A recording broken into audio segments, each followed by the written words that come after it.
তো প্রধান অতিথিকে সম্মানিত করতে চাই। লিল্লাহে তাকবীর। ধন্যবাদ। মেডিকেল দাওয়া সোসাইটি অব বাংলাদেশের আয়োজনে আজকের বাংলাদেশ চীন মৈত্রী সম্মেলন কেন্দ্রে অনুষ্ঠিত দাওয়া সেমিনার 2025-এ আপনারা যারা উপস্থিত হয়েছেন আমি সবাইকে জানাচ্ছি আন্তরিক শুভেচ্ছা, মোবারকবাদ এবং অভিনন্দন। আমরা শুরুতে আল্লাহ রব্বুল ইজ্জাউল জালালের দরবারে শুকরিয়া জ্ঞাপন করছি, যিনি আমাদেরকে এরকম চমৎকার একটি প্রোগ্রামে একত্রিত হওয়ার সুযোগ করে দিয়েছেন। আমরা পড়ছি কালিমাত শুকুর আলহামদুলিল্লাহ। অন্তরের অন্তঃস্থল থেকে মেডিকেল দাওয়া সোসাইটি অব বাংলাদেশকে অভিনন্দন এবং শুভেচ্ছা জানাই, যারা প্রায় বিগত 2 মাস যাবৎ অনেক প্ল্যানিং, প্রোগ্রাম, অনেক ডেডিকেশন, এফোর্ট শেষে আজকের এই চমৎকার কনফারেন্স হলে এরকম চমৎকার একটি দাওয়া সেমিনারের আয়োজন করেছেন। ডক্টরস ফোরামের সাথে আমার মনে হয় এর আগে আমি এত বড় কোনো প্রোগ্রামে জয়েন করিনি। ছোট ছোট কিছু প্রাইভেট ক্লোজ মিট আপে বসার কথা বলার সুযোগ হয়েছে। আল্লাহ শুক্রিয়া যে আজকে এই প্রোগ্রামে দেশের বিভিন্ন মেডিকেলগুলোর বা মেডিকেল কলেজগুলোর প্রফেসরস, ডক্টর, স্টুডেন্টস তারা উপস্থিত হয়েছেন এবং আমি অত্যন্ত সম্মানিত বোধ করছি যে এরকম চমৎকার একটি প্রোগ্রামে আপনারা আমাকে মেহেরবানি করে ইনভাইট করেছেন। আপনারা একটা টপিক শুনেছেন, যে টপিকটা আজকে আমি কভার করব সেটা হচ্ছে মেথোডোলজি অফ প্রফেটিক দাওয়া and its relevance to contemporary global society. রাসূল সাল্লাল্লাহু আলাইহি ওয়াসাল্লাম কিভাবে দাওয়া কার্যক্রম পরিচালনা করতেন, ওনার মেথোডোলজি কেমন ছিল এবং বর্তমান সময়ের সাথে এর প্রাসঙ্গিকতা কেমন, এই টপিকটা নিয়ে আমি কথা বলবো। তার আগে আমি শুরুতে দাওয়া ইস্যু যখনই আমার সামনে আসে তখন যেই কথাটা আমি বলি বা শেয়ার করি সেটা হচ্ছে মানহাজুল ওয়াসাতিয়্যা, মানে the balanced approach of Islam, ইসলামের যে ভারসাম্যপূর্ণ নেচার, এটা নিয়ে আমি কথা বলি। এবং আমার আলোচনার শুরুতে আমি সূরাতুল বাকারার 143 নম্বর আয়াত তেলাওয়াত করেছি, যেখানে আল্লাহ তাআলা বলছেন ওয়াকাযালিকা জাআলনাকুম উম্মাতান ওয়াসাতা লিতাকুনু শুহাদা আলান নাস। অনুরূপভাবে আমি তোমাদেরকে মধ্যমপন্থী জাতি বানিয়েছি বা মধ্যমপন্থী জাতি হিসেবে আবির্ভূত করেছি। উম্মাতান ওয়াসাতা মানে উম্মাতান আদলান ওয়া খিয়ারা, শ্রেষ্ঠ জাতি, ন্যায়পরায়ণ জাতি, এবং যারা শ্রেষ্ঠ, যারা ন্যায়পরায়ণ তারাই মূলত মধ্যমপন্থী জাতি। তো আল্লাহ তাআলা আমাদেরকে মধ্যমপন্থী জাতি বলেছেন। এই যে মধ্যম পন্থা আল ওয়াসাতিয়া, এটা ইসলামের অনেকগুলো অনন্য বৈশিষ্ট্যের মধ্যে থেকে একটি বৈশিষ্ট্য। বাট মাঝে মাঝে আমরা এই পন্থাটার কথা ভুলে যাই। ভুলে কি করি, অনেক সময় অনেক প্রান্তিক লেভেল থেকে কাজ করে ফেলি, চিন্তা করে ফেলি, অনেক সময় খুব বাড়াবাড়ি করে ফেলি, অনেক সময় ছাড়াছাড়ি করে ফেলি। বরং আমাদের থাকতে হবে মাঝামাঝি। তাহলে the first and foremost reminder today in this conference hall, যে আমরা বাড়াবাড়িও করব না, ছাড়াছাড়িও করব না, আমরা মাঝামাঝি থাকব। কোথায় থাকব? জি, মাঝামাঝি, আল ওয়াসাতিয়্যা, যেটা শ্রেষ্ঠ এবং যেই মেথোডোলজির কথা কোরআন আমাদেরকে জানিয়েছে। আমি যদি এটাকে ইংরেজি করি ওয়াসাতিয়া, তাহলে ইংরেজি দাঁড়াবে এরকম যে the balanced nature of Islam, ইসলামের যেই ভারসাম্যপূর্ণ যে নেচার, এটার নাম হচ্ছে মূলত আল ওয়াসাতিয়া। আপনি যদি খেয়াল করে দেখেন যে কিভাবে আমরা অন্যান্য জাতিগোষ্ঠীর তুলনায় মধ্যমপন্থী জাতি, তাহলে দেখবেন যে আমরা যদি সাইয়েদনা ঈসা আলাইহিস সালামের ব্যাপারে কথা বলি, জেসাস ক্রাইস্টের ব্যাপারে, তাহলে দেখেন উনার ব্যাপারে ইহুদি নাসারারা কেউ বাড়াবাড়ি করেছে, কেউ ছাড়াছাড়ি করেছে, আমরা একেবারে মিডল ওয়েতে আছি। যেমন ঈসা আলাইহিস সালামের ব্যাপারে খ্রিস্টানরা কি বলে জানেন? তারা বলে ঈসা আলাইহিস সালাম হচ্ছে আল্লাহর সন্তান। নাউযুবিল্লাহি মিন যালিক। Jesus Christ is the son of God, গডের সন্তান। তাহলে দেখেন কতটা বাড়াবাড়ি করলো, ঈসা আলাইহিস সালামকে উঠাতে উঠাতে খোদার আসনে নিয়ে বসালো। বাড়াবাড়ি হয়ে গেল না এটা? আচ্ছা, তাহলে একদল খুব বাড়াবাড়ি করলো। এবার যদি ইহুদিদের কথা চিন্তা করি, ইহুদিরা কি বলে? ইহুদিরা একেবারে উল্টো। তারা বলে ঈসা আলাইহিস সালাম হচ্ছে ইবনু জিনা, মানে জারদ সন্তান। নাউযুবিল্লাহ। দেখেন তাদের প্রত্যেকের আকীদা শোনা মাত্রই আপনাদেরকে বলা লাগতেছে না যে নাউযুবিল্লাহ বলেন, আপনারা স্বতঃস্ফূর্তভাবেই বলতেছেন নাউযুবিল্লাহ। তার মানে একদল বাড়াবাড়ি করলো, একদল ছাড়াছাড়ি। একদল বলল তিনি আল্লাহর সন্তান বলে একেবারে আল্লাহর উপরে উঠাই ফেলছে। আরেক দল নামাতে নামাতে একেবারে পদদলিত করলো, বলল তিনি হচ্ছেন বাস্টার্ড, মানে ইবনু জিনা, জারদ সন্তান। নাউযুবিল্লাহি মিন যালিক। একদল নিয়ে গেল একেবারে উপরে, আরেক দল একেবারে নিচে। কিন্তু আমরা কি বলি দেখেন, আমরা বলি ঈসা আলাইহিস সালাম উনি হচ্ছেন আব্দুল্লাহি ওয়া রাসূলুহু। তিনি হচ্ছেন আল্লাহ তাআলার দাস বা বান্দা এবং আল্লাহর সম্মানিত রাসূল। দেখুন কতটা ব্যালেন্স এই আকীদা। আমরা আব্দুল্লাহ বলার মধ্য দিয়ে বেসিক্যালি নাসারাদেরকে রিফিউট করি। তাদের প্রতিবাদ করি আমরা যে তোমরা যে বলেছো আল্লাহ সন্তান না, ওইদিকে উঠানো যাবে না। নিচে নামায় নিয়ে আসো। উনি আব্দুল্লাহ আল্লাহর দাস। আর রসুলহু সম্মানিত রসুল বলে আমরা বেসিক্যালি ইহুদিদেরকে রিফিউট করি, তাদের প্রতিবাদ করি। আমরা বলি যে না, তোমরা যে বলেছো উনি জারদ সন্তান না, ওনার সম্মানকে পদদলিত করা যাবে না, উপরে উঠাইতে হবে। উঠায় রসুল ও সম্মানিত রসুল। তাহলে নাসারাদের আকীদা থেকে আমরা নিচে নেমে আসলাম, ইহুদিদের আকীদা থেকে আমরা উপরের দিকে গেলাম। ফলে এটা কি হলো? ব্যালেন্স হলো, ভারসাম্যপূর্ণ হলো, মধ্যম পন্থা হলো। তো আশা করি মধ্যম পন্থার উদাহরণটা বুঝতে পেরেছেন। আরেকটা ছোট্ট উদাহরণ দেই। আমাদের বোনদের যখন পিরিয়ড চলে তখন নাসারারা কি করে দেখেন, খ্রিস্টানরা তারা সবকিছু করে, কোনো বাছবিচার রাখে না। তখন এমনকি ফিজিক্যাল ইন্টিমেসিতেও যায়। যখন আমাদের বোনদের পিরিয়ড চলে তখন তারা ফিজিক্যাল ইন্টিমেসিতেও যায়, কোনো বাছবিচার নাই। এটা হচ্ছে নাসারাদের অবস্থান। আর ইহুদিদের কি অবস্থান? এরা এই 5 দিন 7 দিন আমাদের বোনদের যখন পিরিয়ড চলে তখন তারা তাদের স্ত্রীদেরকে ধরবে না, ছোবে না, স্পর্শ করবে না, একসাথে বসবেও না। তাদের ঘরে আলাদা একটা স্পেশাল রুম রাখে, ওই রুমের ভিতরে, ওই ঘরের ভিতরে তাদের 5 দিন 7 দিন ওইখানে কাটাইতে হয়। তোমরা আবার সুস্থ হলে তারপরে আসবে। দেখেন একদল খুব বাড়াবাড়ি করলো, আরেক দল ছাড়াছাড়ি করলো। কিন্তু আমাদের ইসলামে আমরা ব্যালেন্স, যে বোনদের যখন পিরিয়ড চলে হাজবেন্ড ওয়াইফ তখন স্বাভাবিক মেলামেশা, কথাবার্তা, ঘরের টুকিটাকি কাজ সবই করতে পারবে। ইল্লাল জিমা, যেটা আমরা কি ফিজিক্যাল ইন্টিমেসি বলি, ওইটা ছাড়া আমরা সবই করতে পারবো। তাহলে দেখেন এই দুইটা উদাহরণ আমি সামনে আনলাম এজন্য যে এই যে মানহাজুল ওয়াসাতিয়াতি ওয়াল ইতিদাল, মধ্যম পন্থার কথা আমরা যেটা বলি, যেটাকে দিয়ে আল্লাহ তাআলা আমাদেরকে সম্মানিত করেছেন যে ওয়াকাযালিকা জাআলনাকুম উম্মাতাম ওয়াসাতা, তোমাদেরকে আমি মধ্যমপন্থী জাতি বানিয়েছি। তোমাদের মধ্যে বাড়াবাড়িও থাকবে না, ছাড়াছাড়িও থাকবে না, বরং আমরা হব মধ্যমপন্থী। আমরা কি হব? কি হব? কিছুদিন আগে বোধহয় দেখলাম ওই যে ছাত্ররা যে দল করতেছে ওইটাও মধ্যমপন্থা নাম দিয়ে দিছে। আবার আজকের এই আলোচনা করে কোন বিপদে পড়ি, পরে বলবে যে তো বোধহয় ছাত্রদেরকে সাপোর্ট করতেছে ভেতরে ভেতরে। না, ওই ছাত্রদের মধ্যমপন্থার কথা বলতেছি না। ইসলাম যে মানহাজুল ওয়াসাতিয়ার কথা বলেছে সেটার কথা বললাম। তো প্রিয় ভাইয়েরা, প্রথম কথা হচ্ছে আপনি যখন দাওয়া বলবেন তখন আমাকে মধ্যম পন্থা বলতেই হবে।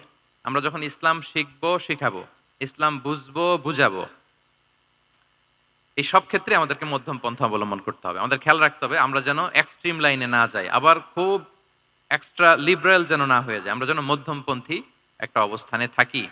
এবং দাওয়া দেওয়ার ক্ষেত্রে এটাই বলা হয়েছে। আল্লাহ তাআলা বলছেন উদউ ইলা সাবিলি রাব্বিকা বিল হিকমাতি ওয়াল মাউইদাতিল হাসানাতি ওয়াজাদিলহুম বিল্লাতি হিয়া আহসান। নবী, আপনি লোকদেরকে আল্লাহর পথে ডাকুন বিল হিকমা, প্রজ্ঞার সাথে, সুন্দর সুন্দর উপদেশ সহকারে, এবং কখনো তর্ক বিতর্কে জড়ানো লাগলে সেটা উত্তমভাবে আপনাকে জড়াতে হবে। তার মানে এই যে ইসলাম বোঝার ক্ষেত্রে, প্রচারের ক্ষেত্রে মধ্যম পন্থার নীতি যেটা, প্রজ্ঞা বা সুন্দর উপদেশমালা দিয়ে দাওয়াত দেওয়া, এটাও মূলত মধ্যম পন্থারই বহিঃপ্রকাশ। আমরা যখন কোনো দাওয়া কাজ করব অলওয়েজ মাথায় রাখতে হবে যে আমি বাড়াবাড়ি যেন না করি, আমি আবার ছাড়াছাড়িও যেন না করি, আমি যেন মাঝামাঝি থাকি। তো এই যে দাওয়া আমরা দিচ্ছি, দাওয়াটা কি? বেসিক্যালি এটা হচ্ছে একটা কমিউনিকেশন, রাইট? এই যে আমি কথা বলতেছি, আপনারা শুনতেছেন, ইমাম সাহেব খুতবা দিচ্ছেন, আমরা সেটা শুনি, স্ট্রিট দাওয়া হয়, বিভিন্ন রকম দাওয়া এখন হচ্ছে। এগুলো basically communication, and this communication should be full of wisdom and beautiful advice. এটাই মূলত আল ওয়াসাতিয়া, মানহাজুল ওয়াসাতিয়া, মধ্যম পন্থা। আমি যে বিশ্ববিদ্যালয় থেকে ব্যাচেলর করেছি ওই বিশ্ববিদ্যালয়ের একটা স্লোগান আছে, মানহাজুল ওয়াসাতিয়াতি ওয়াল ইতিদাল। ওনারা মধ্যম পন্থার কথা বলে। তো আমি যেহেতু এই বিশ্ববিদ্যালয় আল আজহারের গ্রাজুয়েট, আমি যেখানেই যাই একটু করে আমি এই আল ওয়াসাতিয়ার কথাটা বলি প্রিয় ভাইরা। তো দাওয়া যেহেতু কমিউনিকেশন, আমরা ওরাল দাওয়া দিয়ে থাকি, কিন্তু বেসিকলি ওরাল দাওয়ার চেয়ে যেটা প্র্যাকটিক্যাল দাওয়া, থিওরিটিক্যাল দাওয়ার চেয়ে প্র্যাকটিক্যাল দাওয়াটা এটা বেশি ইফেক্টিভ, বেশি প্রোডাক্টিভ। আমরা যখন তাফসির মাহফিল করি, আমরা খুতবা দেই, আলোচনা করি, এটা থেকে তো মানুষ শিখে। কিন্তু আমি যদি আমার আচরণ দিয়ে কোনো একটা মেসেজ দিতে পারি, ওইটা মানুষের হৃদয়ে বেশি দাগ কাটে, বেশি মনে থাকে, খুব বেশি মনে থাকবে। এটার সুযোগ আপনাদের বেশি। যেমন আমি যদি একটা কোরআনের আয়াতের কথা বলি, এটার খুব একটা মূল্যায়ন নাই, কারণ উনি হুজুর মানুষ, উনি তো কোরআনই বলবে। কিন্তু একজন ডক্টর যখন কোরআনের আয়াত বলে তখন বলে, দেখছো মাশাআল্লাহ, একজন ডক্টর, সে চিকিৎসা বিজ্ঞানে এত বড় এক্সপার্টিজের পর আবার কোরআনও জানে, ওই কথা কিন্তু আমিও বলছি, আমার দাম নাই। কিন্তু আপনাদেরকে কত সম্মানের চোখে দেখা হচ্ছে। আবার দেখেন, ৫ ওয়াক্ত সালাত আদায় করা জামাতের সাথে, ফরজ সালাতগুলো, এটা তো মানে করতেই হবে, কম্পালসারি। এটা করে তো খুব বেশি ক্রেডিট নেওয়ার কিছু নাই। তো আমরা সবাই পড়ি, কিন্তু একজন ডাক্তার যখন নামাজ পড়ে, খেয়াল করে দেখবেন, একজন ডক্টর যখন চেম্বারে রুগীদেরকে রেখে বলে যে, ওখানে যদি লেখা থাকে যে সালাতের সময় বিরতি থাকবে, বা বলা হয় যে এই ডাক্তার কিন্তু রুগী বসিয়ে রেখে নামাজটা পড়ে এসে আবার রুগী দেখা শুরু করে, এটা সবাই খুব পজিটিভলি নেয়। যে দেখো, এত ব্যস্ততার পরেও চাইলে এই সময় রুগী দেখতে পারতো, কিন্তু উনি নামাজ পড়ে। দেখেন, একই করণের কথা আমিও বললাম, আপনিও বললেন, আপনার মর্যাদা কত বেশি। আমিও জামাতে নামাজ পড়ি, ইমামতি করাই, আর আপনি যে একটু তাড়াতাড়ি করে নামাজটা পড়ে চলে আসেন, এটাতে আপনার এপ্রিসিয়েশন কত বেশি। তো এভাবে আপনাদের কিন্তু দাওয়া কাজ করার সুযোগ অনেক বেশি, কারণ এটা অনেক মানে নোবেল একটা প্রফেশন, মহৎ পেশা।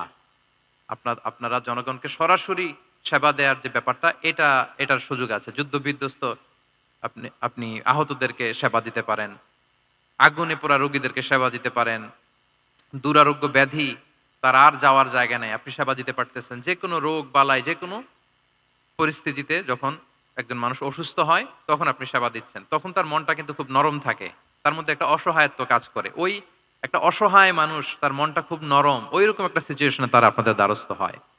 ফলে আপনাদের কিন্তু দাওয়া কাজ করার সুযোগ অনেক বেশি, এবং সেক্ষেত্রে ওরাল দাওয়ার চেয়ে আপনার যে প্র্যাকটিক্যাল দাওয়া, এটার ইফেক্ট অনেক বেশি। নিজের আচরণ দিয়ে যে মেসেজটা দেওয়া যায়, এটা সবচেয়ে ইফেক্টিভ। আপনার লেনদেন, আপনার ডিলিংস কেমন, আপনি মানুষ হিসেবে কেমন, এটা সবচেয়ে পাওয়ারফুল দাওয়া। উমরে ফারুক রাদিয়াল্লাহু তাআলা আনহু, উনি ওনার ছাত্রদেরকে প্রায়ই বলতেন, উমরে ফারুক রাদিয়াল্লাহু তাআলা, উনি বলতেন যে কুনু দুআতান ইলাল্লাহি ওয়া আনতুম সামিতুন, যে তোমরা আল্লাহর রাস্তায় দাওয়াতি কাজে বের হয়ে যাও এমন অবস্থায় যে তোমরা চুপচাপ। তো ছাত্ররা বলতো, দাওয়াতি কাজও করতে বলতেছেন, আবার চুপচাপও থাকতে বলতেছেন, এটা আবার কিভাবে কিভাবে দাওয়াত দিব? তো উমর ফারুক রাদিয়াল্লাহু তাআলা আনহু বলতেন, বি আখলাকিকুম, তোমাদের আখলাক দিয়ে দাওয়াত দাও। আখলাক দিয়ে দাওয়াত দেওয়া যায় না? বলেন তো, আখলাক দিয়ে দাওয়াত দেওয়া যায় কি যায় না? যায়। এই আখলাক দিয়ে যে দাওয়াত, এটা অনেক পাওয়ারফুল। ১০টা তাফসীর মাহফিল করে আমি এটা করতে পারবো না। আপনি আপনার আখলাক দিয়ে, আপনার ব্যক্তিত্ব দিয়ে, আপনার লেনদেন, হ্যাঁ, এগুলো দিয়ে আপনি যে দাওয়াটা দিতে পারবেন, অন্য অনেক কিছু দিয়ে সেটা হবে না। এজন্য ওমর ফারুক বলতেন, কুনু দুআতান ইলাল্লাহি ওয়া আনতুম সামিতুন, আল্লাহর রাস্তায় দায়ী হয়ে বের হও, কিন্তু চুপচাপ। কিভাবে? বলে বি আখলাকিকুম, তোমাদের আখলাক দিয়ে। এটা বেশি পাওয়ারফুল। এবং রাসূল সাল্লাল্লাহু আলাইহি ওয়াসাল্লামের ব্যাপারে যখন জিজ্ঞেস করা হতো আম্মাজান আয়েশা রাদিয়াল্লাহু তাআলা আনহাকে, যে রাসূল সাল্লাল্লাহু আলাইহি ওয়াসাল্লামের আচরণ কেমন ছিল, তখন আম্মাজান আয়েশা বলতেন যে কানা খুলুকুহু আল কোরআন, কোরআনই ছিল রাসূল সাল্লাল্লাহু আলাইহি ওয়াসাল্লামের চরিত্র। পুরো কোরআনে ৩০ পারায় থিওরিটিক্যালি যা বলা আছে রাসূল সাল্লাল্লাহু আলাইহি ওয়াসাল্লামের জীবনীতে, প্র্যাকটিক্যালি সেটা দেখানো আছে। Mobile should be in pocket.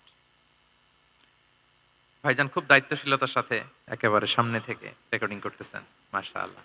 ওই যে শুরুতে বলছি যে সবাইকে দায়িত্বশীল হইতে হবে। তা আম্মাজান আয়েশা বলতেন, কানা খুলুকুহু আল কোরআন, রাসূল সাল্লাল্লাহু আলাইহি ওয়াসাল্লামের চরিত্র ছিল কোরআন। ইনদামা রাসূলুল্লাহ সাল্লাল্লাহু আলাইহি ওয়াসাল্লাম ইয়ামশি আলাল আরদ কাআন্নাল কোরআনা ইয়ামশি আলাই, রাসূল সাল্লাল্লাহু আলাইহি ওয়াসাল্লাম যখন মদিনার রাস্তা দিয়ে হেঁটে যেতেন, as if a living Quran is walking on the street, মনে হতো একটা জীবন্ত কোরআন রাস্তা দিয়ে হেঁটে হেঁটে যাচ্ছে। তো তাহলে we should try to be a living দাঈ, জীবন্ত দাঈ, প্র্যাকটিক্যাল দাঈ।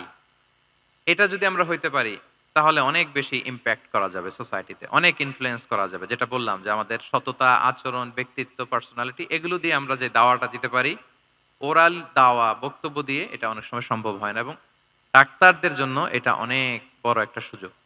তাহলে ইন্ট্রোডাক্টরি ডিসকাশনে আমি দুটা বিষয়ে কথা বললাম। এক হচ্ছে আমাদেরকে মধ্যমপন্থী হইতে হবে, মানহাজুল ওয়াসাতিয়া ওয়াল ইআতিদাল, ১ নাম্বার। ২ নাম্বার হচ্ছে লিভিং দাঈ হওয়ার চেষ্টা করতে হবে, এটা বেশি প্রোডাক্টিভ এন্ড ইফেক্টিভ। এই ২টা পয়েন্ট আমরা বুঝতে পেরেছি তো না? বুঝতে পেরেছেন সবাই?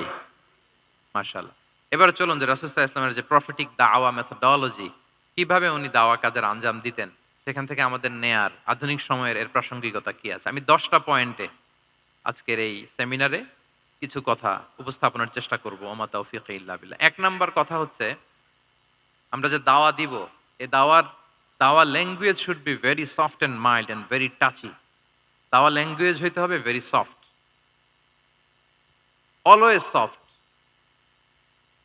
সব সময়। ইফ ইউ টক অ্যাবাউট দাওয়া, this language should be very soft and mild and touchy. দাওয়ার কথা বললে হয়তো আপনি পলিটিক্স করেন, ওইটা আলাদা কথা। আপনি জেহাদের ময়দানে, ওইটা আলাদা কথা। আমি জেহাদ পলিটিক্স নিয়ে কথা বলতেছি না, আই এম টকিং অ্যাবাউট দাওয়া।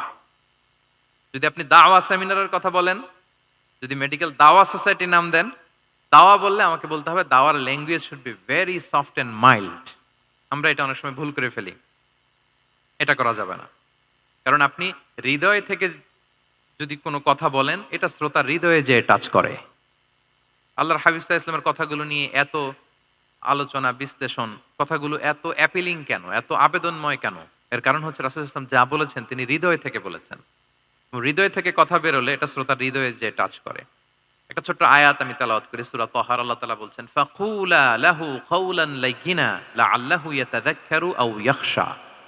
আল্লাহ তাআলা মূসা আলাইহিস সালাম এবং হারুন আলাইহিস সালাম ওনাদের দুইজনকে বলছেন যে তোমরা দুই ভাই মিলে যাও, ফেরাউনের কাছে যে দাওয়াত দাও এবং কোমল ভাষায় দাওয়াত দাও। কি ভাষায়? সবাই বলুন। কোমল ভাষায় দাওয়াত দাও। কাওলান লাইয়িনা, use very soft and mild language, very touchy language. Soft এবং কোমল ভাষায় দাওয়াত দাও কাকে? পৃথিবীর সবচেয়ে বড় সন্ত্রাস, তাই না? হ্যাঁ, দুর্ধর্ষ সন্ত্রাস, খোদাদ্রোহী, তারপর সীমালঙ্ঘনকারী। আপনি যত নেগেটিভ যা বলবেন সব যাবে ওর সাথে। ফিরআউন। লাআল্লাহু ইয়াতাযাক্কারু আও ইয়াখশা, হয়তো সে উপদেশ গ্রহণ করবে অথবা তার হৃদয়ে ভয়ের উদ্রেক হতে পারে। হয়তো তোমরা soft and mild language use করবা, মূসা এবং হারুন, কোমল ভাষায় যে তোমরা দাওয়াত দিবা। আচ্ছা, কার ব্যাপারে আল্লাহ বললেন, কাকে দাওয়াত দিতে বললেন? সবাই বলেন তো নামটা। ফেরাউন। আচ্ছা, ফেরাউনের ক্ষেত্রে আল্লাহ তাআলা বললেন যে soft and mild language use করো, নরম ভাষা। আমাকে উত্তর দেন, আমাদের কারেন্ট সময় আমরা যাদেরকে জালিম বলি, যাদেরকে খারাপ বলি, ফাসিক বলি, পাপাচারী, ধরেন যে আমার মতে বা আপনাদের মতে যে সবচেয়ে খারাপ পাপাচারী মনে করার সুযোগ আমাদের নাই। কে জান্নাতি কে জাহান্নামী এটা ডিসাইড করবে কে? আল্লাহ তাআলা। কিন্তু আমাদের চোখে যে পাপী, যে ভুল করেছে, যে জালিম, ওই জালিমগুলো, খারাপ লোকগুলো কি ফেরাউনের চেয়ে বেশি খারাপ ছিল? ছিল? ওই ফেরাউনের ক্ষেত্রে আল্লাহ বলেছেন ফাকুল আলাহু কাওলান লাইয়িনা, সফট ল্যাঙ্গুয়েজ ইউজ করো মূসা এবং হারুন, কোমল ভাষা ব্যবহার করো। হয়তো তার ভুল ভেঙে যাবে, হয়তো সে উপদেশ গ্রহণ করবে। তো তাহলে দেখেন কত বড় ভুল আমরা করি। আমরা মাঝে মাঝে এমন অ্যাটাকিং মুডে কথা বলি, এমন আগ্রাসী হয়ে কথা বলি, ওর মানার এক সুযোগ থাকলেও ও মানবে না। কি বলেন? যাও মানার একটু ইচ্ছা ছিল, আমার এই অ্যাটিটিউডের কারণে সে আর এটা শুনবে না। এটাই মানুষের স্বভাব। আপনি আগ্রাসী হয়ে অ্যাটাকিং হয়ে কথা বলে মানুষ এটা শোনে না। তাহলে দাওয়ার প্রফিটিক এক নাম্বার মেথোডোলজি হচ্ছে দাওয়ার ল্যাঙ্গুয়েজ হইতে হবে very soft and very mild. Allah তাআলা সূরাতু আলে ইমরানে বলছেন, ফাবিমা রাহমাতিম মিনাল্লাহি লিনতা লাহুম ওয়ালাউ কুনতা ফাযযান গালিযাল কলবি লানফাদ্দু মিন হাওলিক। নবী হে, আল্লাহর অনুগ্রহে, আল্লাহর রহমতে আপনি কোমল ভাষী হয়েছেন। আপনি কোমল ভাষী না হয়ে যদি রূঢ় ভাষী হতেন, তাহলে মানুষজন আপনার কাছ থেকে ভেগে ভেগে পালাতো। কিন্তু আমরা দেখতাম যে সাহাবারা রাসূল সাল্লাল্লাহু আলাইহি ওয়াসাল্লামের কাছে শুধু জড়ো হইতে চেত, দেখা করতে চেত, রাসূলকে ঘিরে রাখতো, এত পছন্দ করতো রাসূল সাল্লাল্লাহু আলাইহি ওয়াসাল্লামের কোমল আচরণের কারণে। ইভেন ফ্যামিলিতে কোনো সমস্যা হলে অনেক সাহাবারা বলতেন ফ্যামিলির সাথে সমস্যা হলেও তারা রাসূলের কাছে চলে আসতো। এমনকি কারো পেটে ক্ষুধা লাগলেও তারা রাসূলের দরবারে চলে আসতো। তারা বলতো রাসূল সাল্লাল্লাহু আলাইহি ওয়াসাল্লামের চেহারার দিকে তাকালেই আমাদের ক্ষুধা মিটে যেত। কি কোমল ভাষী ছিলেন, কত সুন্দর সফট ল্যাঙ্গুয়েজ রাসূল সাল্লাল্লাহু আলাইহি ওয়াসাল্লাম ইউজ করেছেন। হ্যাঁ, রাসূল সাল্লাল্লাহু আলাইহি ওয়াসাল্লাম কখনো যে কঠোর ভাষায় কথা বলতেন না তা না, মাঝে মাঝে বলতেন। কিন্তু বেশিরভাগ ওনার দাওয়া ছিল সফট অ্যান্ড মাইল্ড। মাঝে মাঝে প্রেক্ষাপটের আলোকে রাসূল সাল্লাল্লাহু আলাইহি ওয়াসাল্লাম অনেক সময় তেজস্বী জ্বালাময়ী ভাষণ দিতেন। মনে হতো কান্নাহু তিনি কি করছেন, ব্যাটালিয়নকে কমান্ড করছেন। এটা মাঝে মাঝে চেহারা লাল হয়ে যেত, গড়গড় করতেন যুদ্ধের আগে। কিন্তু রেগুলার বেসিসে রাসূল সাল্লাল্লাহু আলাইহি ওয়াসাল্লাম খুব কোমল ভাষায় কথা বলতেন। তাহলে এক নম্বরে যেটা জানলাম, যদি আপনি দাওয়া মেন্টালিটি, দাওয়া মোডে থাকতে চান, আপনার ভাষা হতে হবে শক্ত না নরম? সফট হইতে হবে, কোমল। কারোর প্রতি আগ্রাসী হয়ে যেন আমরা কথা না বলি, অ্যাটাকিং মুডে যেন না বলি, বললেও শুনবে না। এটাই মানুষের নেচার, সফট ল্যাঙ্গুয়েজে বলতে হয়। ফেরাউনকে যদি বলা হয় ওর সাথে ভালোভাবে বলো, তো আমাদের আশেপাশে যারা আছে এরা তো আরো এদেরকে সম্মান দিয়ে নরম করে বলা উচিত। কি বলেন? জি, এক নম্বর গেল। দুই নম্বর হচ্ছে দাওয়াকে ফলপ্রসূ করতে হলে রাসূল সাল্লাল্লাহু আলাইহি ওয়াসাল্লাম যেটা করতেন, শ্রোতাদের অনেক সময় মনোযোগ আকর্ষণের জন্য উনি অনেক ধরনের টুলস, অনেক ধরনের জিনিস তিনি ব্যবহার করতেন। যেমন একটা পদ্ধতি রাসূল সাল্লাল্লাহু আলাইহি ওয়াসাল্লামের ছিল। রাসূল সাল্লাল্লাহু আলাইহি ওয়াসাল্লাম মানুষের আকর্ষণ বৃদ্ধির জন্য মাঝে, মাঝে প্রশ্ন ছুড়ে দিতেন অডিয়েন্সকে। Drawing attention of the listener by throwing questions. Question throw করার মাধ্যমে অ্যাটেনশন গ্রো করতেন। হাদিসে এরকম অনেক উদাহরণ পাওয়া যায়। একটা ছোট্ট হাদিস শেয়ার করি, সহিহ মুসলিমে এসেছে। রাসূল সাল্লাল্লাহু আলাইহি ওয়াসাল্লাম একবার সাহাবাদেরকে বললেন, ইন্না মিনাশ শাজারি শাজারাতান লা ইয়াসকুতু ওয়ারাকুহা মাসালুহা মাসালুল মুসলিম। রাসূল সাল্লাল্লাহু আলাইহি ওয়াসাল্লাম জিজ্ঞেস করলেন, তোমরা কি কেউ বলতে পারবা বৃক্ষরাজির মধ্যে একটা বৃক্ষ আছে, মানে গাছের মধ্যে একটা গাছ আছে যেই গাছের কখনো পাতা ঝরে না, ওই গাছের পাতা কখনো ঝরে না। এর দৃষ্টান্ত হচ্ছে মুসলিমের দৃষ্টান্তের মতো। বলতো ফাহাদ্দিসুনি মা হিয়া, বলতো ওই গাছটা কি, কে বলতে পারো? আপনারা তো সব একেবারে পেরে গেছেন। তো সাহাবারা ওই দিন কেউ বলতে পারেন নাই, কারণ কি জানেন? একে তো আমরা জানি হাদিস স্টাডি করার কারণে, হাদিস স্টাডি না করলে তো আমরা বলতে পারতাম না, আমাদের দেশে তো খেজুর গাছ অত হয়ও না। তো ওনারা কেউ বলতে পারে না, এর কারণ হচ্ছে তারা ভাবছিল প্রশ্ন যেহেতু করছে এটা যেন তেন প্রশ্ন, এটা কঠিন কোনো গাছের একটা নাম বলতে হবে। তো বাড়ির পাশে যে খেজুর গাছ, মদিনার অলিতে গলিতে যে খেজুর গাছ ভর্তি, এই দিকে আর ওনাদের অ্যাটেনশন যায় না। ওনারা চলে গেছে মরুভূমিতে, ইয়ামানে, তারপর একেবারে ডেজার্টের মাঝখানে কি কি ক্যাকটাস, গুলমলতা, কি কি গাছ আছে ওগুলো আওড়াচ্ছে মনে মনে। ভাবতেছে যে খেজুর গাছের কথা তো রাসূল সাল্লাল্লাহু আলাইহি ওয়াসাল্লাম আমাদের জিজ্ঞেস করার কথা না, এ তো আমাদের গাছ, বাড়ির পাশের গাছ। তো কেউই আর বলতে পারে নাই। এরপর রাসূল সাল্লাল্লাহু আলাইহি ওয়াসাল্লাম যখন দেখলেন সবাই অপারগ, রাসূল সাল্লাল্লাহু আলাইহি ওয়াসাল্লাম বললেন, ইন্নাহা আন-নাখলা, এটা হচ্ছে খেজুর গাছ, ডেট প্লান্ট। তো আব্দুল্লাহ ইবনে ওমর রাদিয়াল্লাহু তাআলা আনহু বাড়িতে যাওয়ার পরে ওমরে ফারুককে তার বাবাকে বললেন যে, বাবা, আজকে যে রাসূল সাল্লাল্লাহু আলাইহি ওয়াসাল্লাম প্রশ্ন ছুড়ে দিলেন আপনারা যে কেউ পারলেন না, উত্তরটা কিন্তু আমি পারতাম। তো ওমরে ফারুক বললেন, বলো কি তুমি পারতা? তো বললা না কেন? তুমি আজকে উত্তর দিতে পারলে তো রাসূলের সামনে আমার বুকটা এত বড় হয়ে যেত। মানে লাল উট পেলে আরবরা যেই খুশি, আমি এর চেয়ে বেশি খুশি হতাম। তখন উনি বললেন যে, আপনি পারতেছেন না, অন্যান্য বয়স্ক সাহাবারা পারতেছে না, মুরব্বীরা কেউ যেহেতু বলে নাই, আমি বিনয়ের খাতিরে উত্তরটা দেই নাই, কিন্তু আমি জানতাম যে এটা খেজুর গাছ। তাহলে দেখেন রাসূল সাল্লাল্লাহু আলাইহি ওয়াসাল্লাম অ্যাটেনশনটাকে ড্র করার জন্য প্রশ্ন ছুড়ে দিতেন।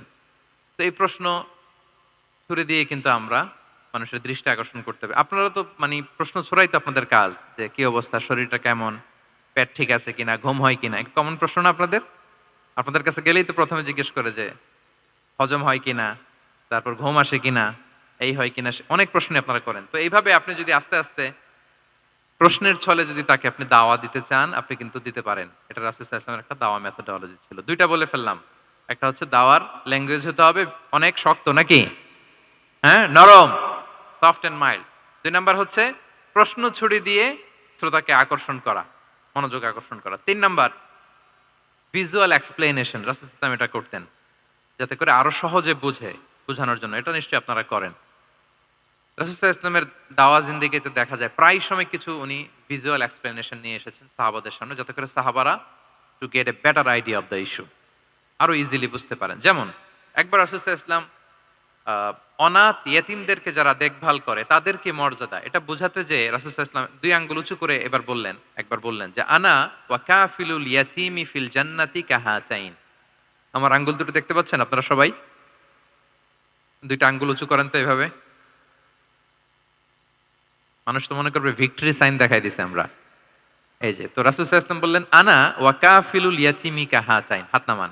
অর্থাৎ আমি এবং এতিমের রক্ষণাবেক্ষণকারী কিয়ামতের দিন এভাবে কাছাকাছি প্রতিবেশী হয়ে থাকব। এই 2টা আঙ্গুলের মাঝখানে যেমনি খুব একটা স্পেস নাই, গ্যাপ নাই, মানে একেবারে কাছাকাছি, নেইবরিং ফিঙ্গার, রাইট? আমি এবং এতিমের রক্ষণাবেক্ষণকারী এভাবে নেইবর হয়ে থাকবে। এই যে ভিজুয়াল এক্সপ্লেনেশন দেখছেন? এই যে দাওয়ার মধ্যে মাঝে মাঝে এরকম ভিজুয়াল এক্সপ্লেনেশন করতে হবে যাতে করে শ্রোতারা বুঝে। রাসূল ইসলাম এটা করেছেন। আচ্ছা, মুসনাদে আহমদে এক হাদিস এসেছে, রাসূল ইসলাম একবার খেজুরের একটা ডাল নিয়ে মরুভূমির মধ্যে একটা দাগ টানলেন। খাত্তালানা রাসূলুল্লাহ সাল্লাল্লাহু আলাইহি ওয়াসাল্লাম খাত্তান, একটা স্ট্রেইট লাইন দিয়ে রাসূল সাল্লাল্লাহু আলাইহি ওয়াসাল্লাম বললেন, এটা হচ্ছে সিরাতুল মুস্তাকিম। সাহাবাদের দৃষ্টি আকর্ষিত হলো, সবাই মনোযোগী হয়ে উঠলো, তাই নাকি? সিরাতুল মুস্তাকিম, যে দোয়া আমরা প্রতিদিন করি, ইহদিনাস সিরাতাল মুস্তাকিম। খেজুরের ডাল দিয়ে স্ট্রেইট লাইন কেটে বললেন, এটা হচ্ছে সিরাতুল মুস্তাকিম। এবার ওই খেজুরের ডাল দিয়ে ডানে বায়ে অনেকগুলো ছোট ছোট দাগ কাটলেন আর বললেন, হাযিহি সুবুলুশ শায়তান, এগুলো হচ্ছে শয়তানের রাস্তা, এটা হচ্ছে মুস্তাকিম সোজা রাস্তা যেটা জান্নাতে যায়, আর ডানে বায়ে অনেকগুলো দাগ কাটলেন, ডেকে বললেন এই প্রতিটি রাস্তায় একটা করে শয়তান বসে থাকে, আর সে তোমাদেরকে টেম্পটেশন দিতে থাকে, প্রভোকেশন করতে থাকে, ধোকা দিতে থাকে, ওয়াসওয়াসা দিতে থাকে। ডানে বায়ে না তাকিয়ে এই সিরাতুল মুস্তাকিমের পথেই অবিচল থাকতে হবে, ইনশাআল্লাহ বলেন। তাহলে দেখেন, মরুভূমির মাঝখানে তখন তো আর ওই যে এলইডি প্রজেক্টর থাকলে হয়তো রাসূল সাল্লাল্লাহু আলাইহি ওয়াসাল্লাম ওইটাই ব্যবহার করতেন। আমরা এটা এখন করতে পারি বোঝানোর জন্য। রাসূল সাল্লাল্লাহু আলাইহি ওয়াসাল্লাম খেজুরের ডাল দিয়ে মরুভূমির মধ্যে দাগ কেটে সাহাবীদেরকে এই ভিজুয়াল এক্সপ্লেনেশন দিলেন, এবং সাহাবারা খুব সহজে বুঝতে পারলেন যে কোনটা সিরাতুল মুস্তাকিম, কোনটা সিরাতুশ শাইতান। এভাবে রাসূল সাল্লাল্লাহু আলাইহি ওয়াসাল্লাম ভিজুয়াল এক্সপ্লেনেশন ইউজ করতেন। আমরা বিশ্বাসীরা যে ভাই ভাই, মুমিনরা যে ভাই ভাই, আমাদের সম্পর্ক যে কত সুদৃঢ় মজবুত, এটা বোঝাতে যে একবার রাসূল সাল্লাল্লাহু আলাইহি ওয়াসাল্লাম বললেন, আল মুমিনু লিল মুমিনি কাল বুনিয়ান। বিশ্বাসীরা তাদের সম্পর্ক হচ্ছে কাল বুনিয়ান, একটা সুদৃঢ় প্রাচীরের মতো, সীসা ঢালা প্রাচীরের মতো। ইয়াশুদ্দু বা'দুহু বা'দা, যেটার এক পাশ আরেক পাশকে মজবুত করে। Strengthening one part the others, এক পার্ট আরেক পার্টকে মজবুত করে। যেমন এই বিল্ডিং, এদিকে ভেঙে ফেললে এটা নড়বড়ে হয়ে যাবে। তিনি বুঝালেন যে সুদৃঢ় প্রাচীরের মতো হচ্ছে বিশ্বাসীদের সম্পর্ক। এটা বলে ওয়াসাব্বাকা বাইনা আসাবিহি, মানে ডান হাতের আঙ্গুলগুলো বা হাতের ভেতরে ভেবে ঢুকিয়ে দিলেন, বললেন যে এরকম মজবুত। সুবহানাল্লাহ। এই যে এই হাতের আঙ্গুলগুলো এই হাতে ঢুকিয়ে এরকম চাপ দিলে খুব শক্ত হয় না, মজবুত হয় না? রাসূল সাল্লাল্লাহু আলাইহি ওয়াসাল্লাম বললেন আমাদের বন্ধন হচ্ছে এরকম সুদৃঢ় মজবুত, সুদৃঢ় সীসা ঢালা প্রাচীরের মতো। আল্লাহু আকবার। তাহলে এই যে ভিজুয়াল এক্সপ্লেনেশন, রাসূল সাল্লাল্লাহু আলাইহি ওয়াসাল্লাম বোঝানোর জন্য এই যে এরকম দাগ কাটা, কখনো এইভাবে, হাদিসে এরকম অনেক পাওয়া যায়। আমি অল্প কয়েকটা, সময়ের টাইম কনস্ট্রেন্টের কারণে অল্প কয়েকটা নিয়ে আসলাম। তাহলে এটা রাসূল সাল্লাল্লাহু আলাইহি ওয়াসাল্লামের একটা দাওয়া মেথোডোলজি ছিল, বোঝানোর জন্য কত ইজিয়েস্ট ওয়েতে তিনি অডিয়েন্সের কাছে পৌঁছাতে পারেন। তিনি প্রয়োজনে ভিজুয়াল এক্সপ্লেনেশনের সহায়তা নিতেন। কয়টা গেল মেথোডোলজি? ৩টা। আচ্ছা, ৪ নাম্বার হচ্ছে গ্রাজুয়ালিটি, ধীরে ধীরে ধাপে ধাপে দাওয়া পরিচালনা করা, দাওয়া কাজ করা। এটাতে অনেক সময় আমরা ভুল করে ফেলি। আমরা অনেক সময় একটু রাশিং মেন্টালিটিতে থাকি, তাড়াহুড়ো। একজন ভাই নতুন দিনে ফিরছে, আগে হয়তো সংশয়বাদী ছিল, নাস্তিক ছিল, প্র্যাকটিস করতো না। এখন সে প্র্যাকটিসের ইচ্ছা করছে। এই সুযোগ পেয়ে আমি তারে বলা শুরু করলাম, নামাজ পড়তে হবে, রোজা রাখতে হবে, যাকাত দিতে হবে, তোমার ওয়াইফরে পর্দা করাইতে হবে, হালাল হারাম ও কয়েক সারছে, আমার সম্ভব না। ও বলবে ভাই আগে যা ছিলাম ওইটাই ভালো ছিল, এতগুলো তো আমি মানতে পারবো না। তো এই যে আপনি তাকে দিন থেকে ভাগালেন, আপনার দাওয়া মেথোডোলজি জানা না থাকার কারণে আপনি তাকে ভাগালেন। একসাথে আপনি এত কথা বলবেন না। নতুন যখন কেউ দিনে ফিরে, তাকে আপনি একসাথে এত কথা বলবেন না। নতুন যখন কোনো বোন ইসলামে আসতে চায়, তাকে আপনি কঠিন করে বলবেন না। উপরে আমাদের বোনরা আছে, তাদেরকেও আমি বলবো, সহজ করে বলেন। প্রথমে নামাজের কথা বলেন, নামাজ আস্তে আস্তে পড়ুক, যতটুকু পারুক। প্রথমে হয়তো ৫ ওয়াক্ত পারবে না, ১ ওয়াক্ত ২ ওয়াক্ত দিয়ে শুরু করবে, এরপর আস্তে আস্তে ৫ ওয়াক্ত যাবে। এরপর তাকে একটু শালীন পোশাকের কথা বলেন, যে তুমি একটু শালীন পোশাক পরো, সেফটি সিকিউরিটির জন্য ভালো। সেটাতে অভ্যস্ত হলে তাকে হেজাবের দাওয়াত দিবেন আপনি, হেজাবে অভ্যস্ত হলে নেকাবে দাওয়াত দিবেন আপনি। এইভাবে গ্রাজুয়ালিটি, ধাপে ধাপে, একসাথেই কঠিন করে দিনকে উপস্থাপন করা যাবে না। দাওয়া ইজ এ গ্রাজুয়াল প্রসেস। হ্যাঁ, গ্রাজুয়ালি যাইতে হবে। Beginning with the most important issue first, তারপর যেটা ইম্পর্টেন্ট, তারপর যেটা ইম্পর্টেন্ট, ধাপে ধাপে আপনি তাকে বলবেন। আপনারা নিশ্চয়ই সবাই মদ হারাম হওয়ার যে স্টেপগুলো আছে জানেন না? কয়বারে হারাম হয়েছে? ৩ বারে। ওয়াসআলুনাকা আনিল খামরি ওয়াল মাইসির কুল ফীহিমা ইসমুন কাবীরু ওয়া মানাফিউ লিন-নাস ওয়া ইসমুহুমা আকবারু মিন নাফিহিমা। প্রথমে বললেন মদে কিছু উপকার আছে, কিন্তু এটার গুনাহ বেশি, ক্ষতি বেশি, কিন্তু সামান্য উপকার আছে। তো মানুষ সচেতন হয়ে গেল যে না, এটা কিন্তু গুনাহ আছে, ক্ষতি আছে, সাবধান হইতে হবে।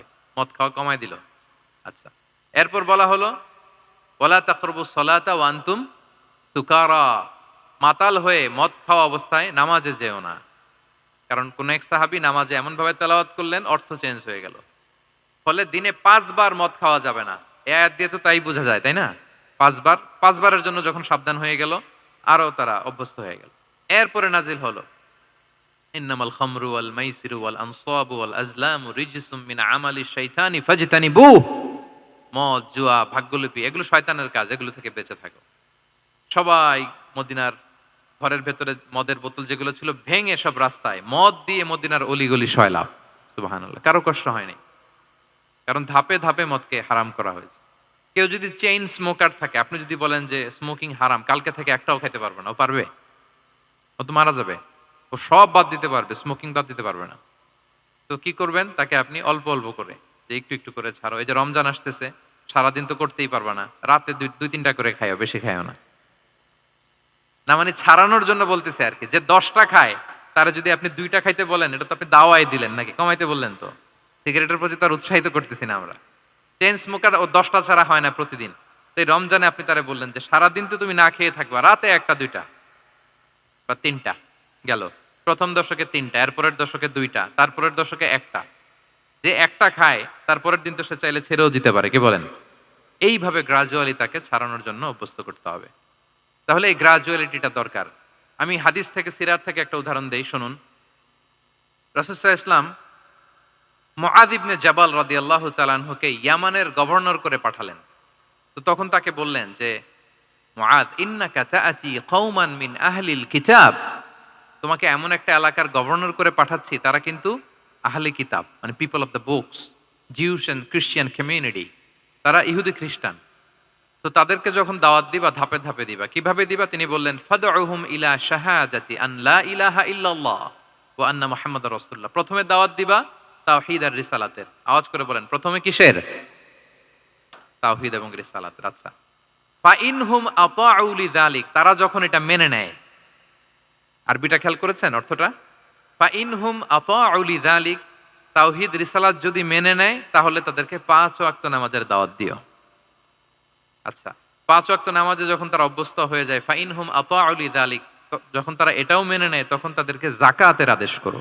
সুবহানাল্লাহ, সুবহানাল্লাহ। দেখেন, ধাপে ধাপে, একবারে সবগুলো বিধান একবারে তাদের সাথে শেয়ার করতে বলেননি। প্রথমে তাওহীদের, রিসালাতের, মেনে নিলে সালাতের, মেনে নিলে যাকাতের, ধাপে ধাপে। তাহলে একবারে কেউ নতুন যখন দিনে ফিরেছে, একবারে সবকিছু তার ঘাড়ে চাপিয়ে দিবেন আপনি? কি করবেন? গ্রাজুয়ালি, ধাপে ধাপে আমরা এই দাওয়াটা তাদেরকে দেওয়ার চেষ্টা করব। এটা খুব ইফেক্টিভ হবে, ফলপ্রসূ হবে। কয়টা বললাম আমরা? 4টা। আপনাদের মনোযোগ আছে তো? বোরিং হচ্ছেন না তো? একটু বোরিং বোরিং লাগতেছে আপনাদের? হওয়ার কথা, যেহেতু সেই সকাল থেকে আমি শুনলাম 11টা থেকে প্রোগ্রাম। তো যারা দূর থেকে আসছেন, নিশ্চয়ই ফজরের পরে রওনা দিয়ে। ঢাকার বাইরে থেকে আসছেন কারা কারা, দেখি তো একটু। ইয়া সালাম, আপনারা নিশ্চয়ই ফজর পরে রওনা হয়েছেন গতকাল। মাশাআল্লাহ, মাশাআল্লাহ, আল্লাহ তাআলা কবুল করুক। আসুন আমরা তাকবীর পড়ি, তাহলে আরেকটু এনার্জেটিক হব আমরা। লিল্লাহি তাকবীর, লিল্লাহি তাকবীর, লিল্লাহি তাকবীর। একটু এনার্জেটিক লাগতেছে না এখন? মাশাআল্লাহ। না, ঠিক আছে, ঠিক আছে, এই তো ঠিক আছে। আচ্ছা, 4টা কভার করে ফেলেছি। 5 নাম্বার হচ্ছে, দাওয়ার মধ্যে ইমোশনাল ইন্টেলিজেন্স ইউজ করতে হবে, তাহলে এটা মোর ইফেক্টিভ হবে। মানে আপনি মানুষের আবেগ অনুভূতি নাড়িয়ে দিয়ে যদি দাওয়া দিতে পারেন, এটা তার শুদ্ধাচারের জন্য অনেক কাজে দেবে। ইমোশনাল ইন্টেলিজেন্স মানে তার আবেগ, ইমোশনকে আপনি ট্রিগার আপ করবেন, ওইটাতে আপনি টাচ করবেন, তাহলে দেখবেন যে সে একেবারে কাবু হয়ে গেছে। এটা রাসূল সাল্লাল্লাহু আলাইহি ওয়াসাল্লামের সিরাতে আমরা অনেক সময় দেখেছি যে ইমোশনাল ইন্টেলিজেন্সকে কাজে লাগিয়ে রাসূল সাল্লাল্লাহু আলাইহি ওয়াসাল্লাম তার আবেগ অনুভূতিতে এমনভাবে নাড়া দিয়েছেন, তাকে আল্লাহ তাআলা হেদায়েতের রাস্তায় নিয়ে এসেছে। সুবহানাল্লাহ বিহামদিহি। একটা ছোট্ট উদাহরণ দেই, মুসনাদে আহমদ ইবনে হাম্বলের হাদিস। কিভাবে ইমোশনাল ইন্টেলিজেন্স রাসূল সাল্লাল্লাহু আলাইহি ওয়াসাল্লাম ইউজ করতেন, আবেগ অনুভূতিকে কিভাবে নাড়া দিতেন রাসূল সাল্লাল্লাহু আলাইহি ওয়াসাল্লাম। এক যুবক এসে সাহাবাদের সামনে রাসূল সাল্লাল্লাহু আলাইহি ওয়াসাল্লামকে বললেন, ইয়া রাসূলুল্লাহ, ইযান লি বিজিনা, হে আল্লাহর রাসূল, আপনি আমাকে জিনার অনুমতি দেন। নাউযুবিল্লাহ। কিসের? জিনার, মানে ব্যভিচারের অনুমতি দেন। ব্যভিচার বা জিনার অনুমতি দেন। আশেপাশের সাহাবারা তো রেগে মেগে আগুন।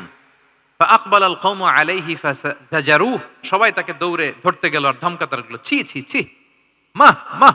আমরা যেটা বাংলায় বলি ছি ছি, আরবিতে ওনারা কি বলে? মাহ মাহ, ছি ছি, কি বলো তুমি?